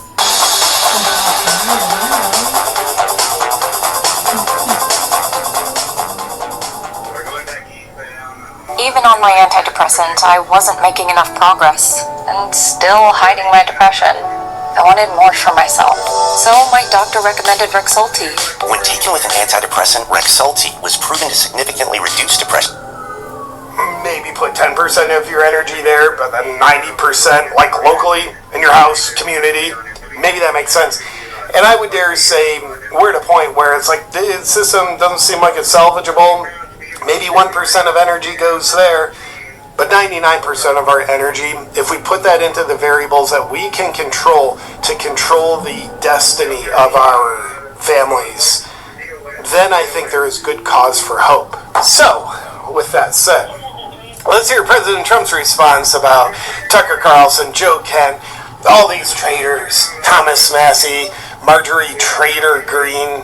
Let's hear what Trump says about their idea for a new political party. So, for that, we'll throw it over to the Israel Propaganda Network, Real America's Voice. Prominent voices on the America First right are drawing attention this morning after gathering privately in Maine. Former Congresswoman Marjorie Taylor Greene, Tucker Carlson, as well as Kentucky Congressman Thomas Massey, This guy is a pure idiot, by the way. Like, he's reading off a teleprompter. I read it like a first grade level when I'm reading out loud. Credit to him, he's reading it like a third grade level. So, the guy's an idiot. I'm more of an idiot, admittedly. But he's still an idiot. Just go on. All appeared together in photos that were posted online, with Green declaring that, quote, "the movement has begun." Green has accused President Trump of betraying his America First promises. All three have criticized his foreign policy and the war with Iran. In an exclusive statement to American Sunrise, the White House... This is an exclusive statement. Here it is. White House says, and this is a quote, "President Trump created the greatest political movement in the history of politics with the MAGA movement, and he remains the unequivocal leader of the Republican Party. The president is committed to maintaining Republican majorities in the Congress and continuing to lower costs for working families." Meanwhile, this photo represents an embarrassing collection of mostly whiny turncoats who dramatically overestimate their influence and their relevance. Mostly whiny turncoats. I wouldn't have bet money that President Trump would be like, I like that they're doing that. I wish them well. It's like, no, it's whiny turncoats. So pretty predictable there. Now, in conclusion, one unanswered question I have is like hearing just the initial rumblings that have come out of the new political camp with these four patriots. It kind of sounds like what they're describing as the Libertarian Party. Maybe there's some differences, but I do wonder, like, why don't they just like join the Libertarian Party and bring a lot more power to that? They might have a reason. Maybe that's what they plan on doing. I don't know that much about the Libertarian Party. It's like I mean, it just sounds like this. But the Libertarians, they kind of cult-like in a good way. They might not welcome these folks. They're just like, you haven't been one of us all this time, so get out. We're not paying our taxes. But I think they're going to arrest me if I don't. Yeah, well, they probably will, but they don't have a right to arrest you. Well, I don't want to get arrested, even if... Well, they can't arrest you. Even if they arrest you, it's against the law for them to arrest you. Well, it's the arresting me that's the problem. I think I don't like paying my taxes. It's illegal. So libertarians, they've kind of been a little bit of a feral cat organization. I love a lot of what they stand for, but they function kind of like a herd of feral cats. So maybe they don't have the scaffolding, if you will, laid out in a straight and orderly fashion for these four patriots to join. I don't know. But let me know what you think about this. Sounds like very likely to launch third political party with Tucker Carlson, Thomas Massey, Marjorie Taylor Greene, and Joe Kent at the helm. Let me know your thoughts in the comments below, and I'll look forward to seeing you on our next video. But until then, please do stay free. When a female legislator disagreed with Troy Jackson, he threw a water bottle at her in anger. Jackson was known for bullying, and his brash conduct with women raised alarm bells about his temperament. Troy Jackson. Another phony we can't trust. Moving? Spectrum makes it simple. With the most reliable fiber-powered internet for just $40 a month. Set up your internet in under 10 minutes. Does he have any weapons? Yes, he does. Where's he at? He has a gun. Where's he at? He ran? Yes, he did. Our legislatures. Most people don't even know who's running. They don't know what's going on. And I'm telling you, the global He's got 1080 with a gun and went into these bushes right here. Okay, let's get some clarification on exactly where we're at. governance model was to collapse. Okay, what is his name? His name is Mark. Mark what? Where, he ran off or what? Yes, he did. Are you sure he's not in the vehicle? I'm sure, sir. You're positive? I'm positive, sir. He hit me. Okay. We need to clear this vehicle as well. I don't know if there's anybody else in here.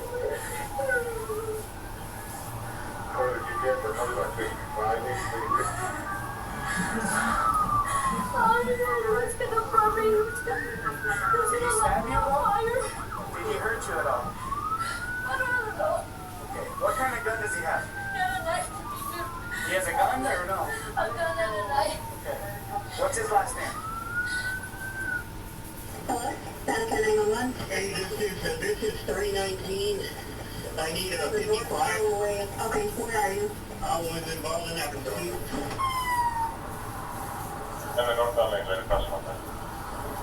Did anybody have the suspect slash DOT? He went this way or what? I don't know. Somebody turn right here. Okay, and you said told me that what I want you guys to do is start diverting I-25 down, I-25 northbound traffic off of the highway. When did he get out of the car? Were you driving? No. I know, it's take a breath. We're trying to help you get information. I was not driving. He got out. He was driving? And he said that he was going to kill me and light me on fire. There's gas in the car. Yes. Tell him be careful. There's gas in there. Hold on 1 second, okay? Give me 1 second. I'm going to get you over to a medical dispatcher that way you can take all your information. Okay, somebody saying that the suspect has a mark, no date of birth. Apparently there's gas and fire in the car. I didn't see anybody exit besides her, so he may still be in the vehicle.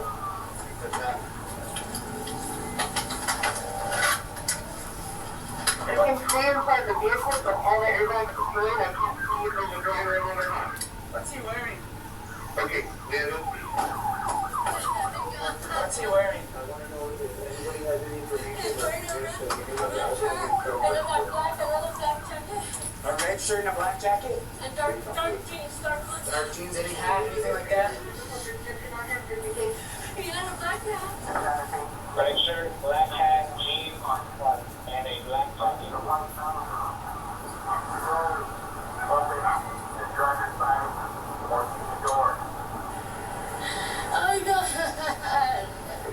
Do you need a medic? Yes.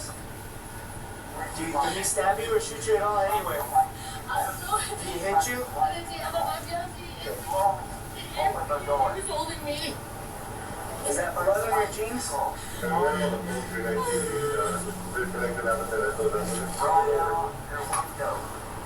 We're gonna get a medic staged for you, okay?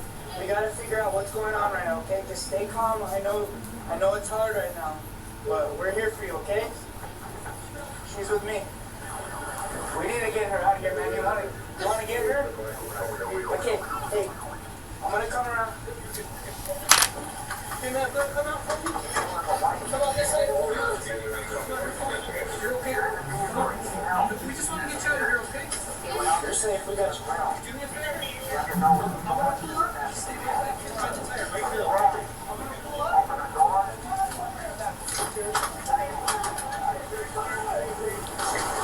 Hey Josh, do we have a location on when the crash happened as far as anybody got out or not? Right now, all I saw was a chick run. The guys are on her and lifts, pretty quick on her. And nothing on anyone running out. 0. 322 is going to take our victim and consider immediate medical attention. Get out of here, it's not safe!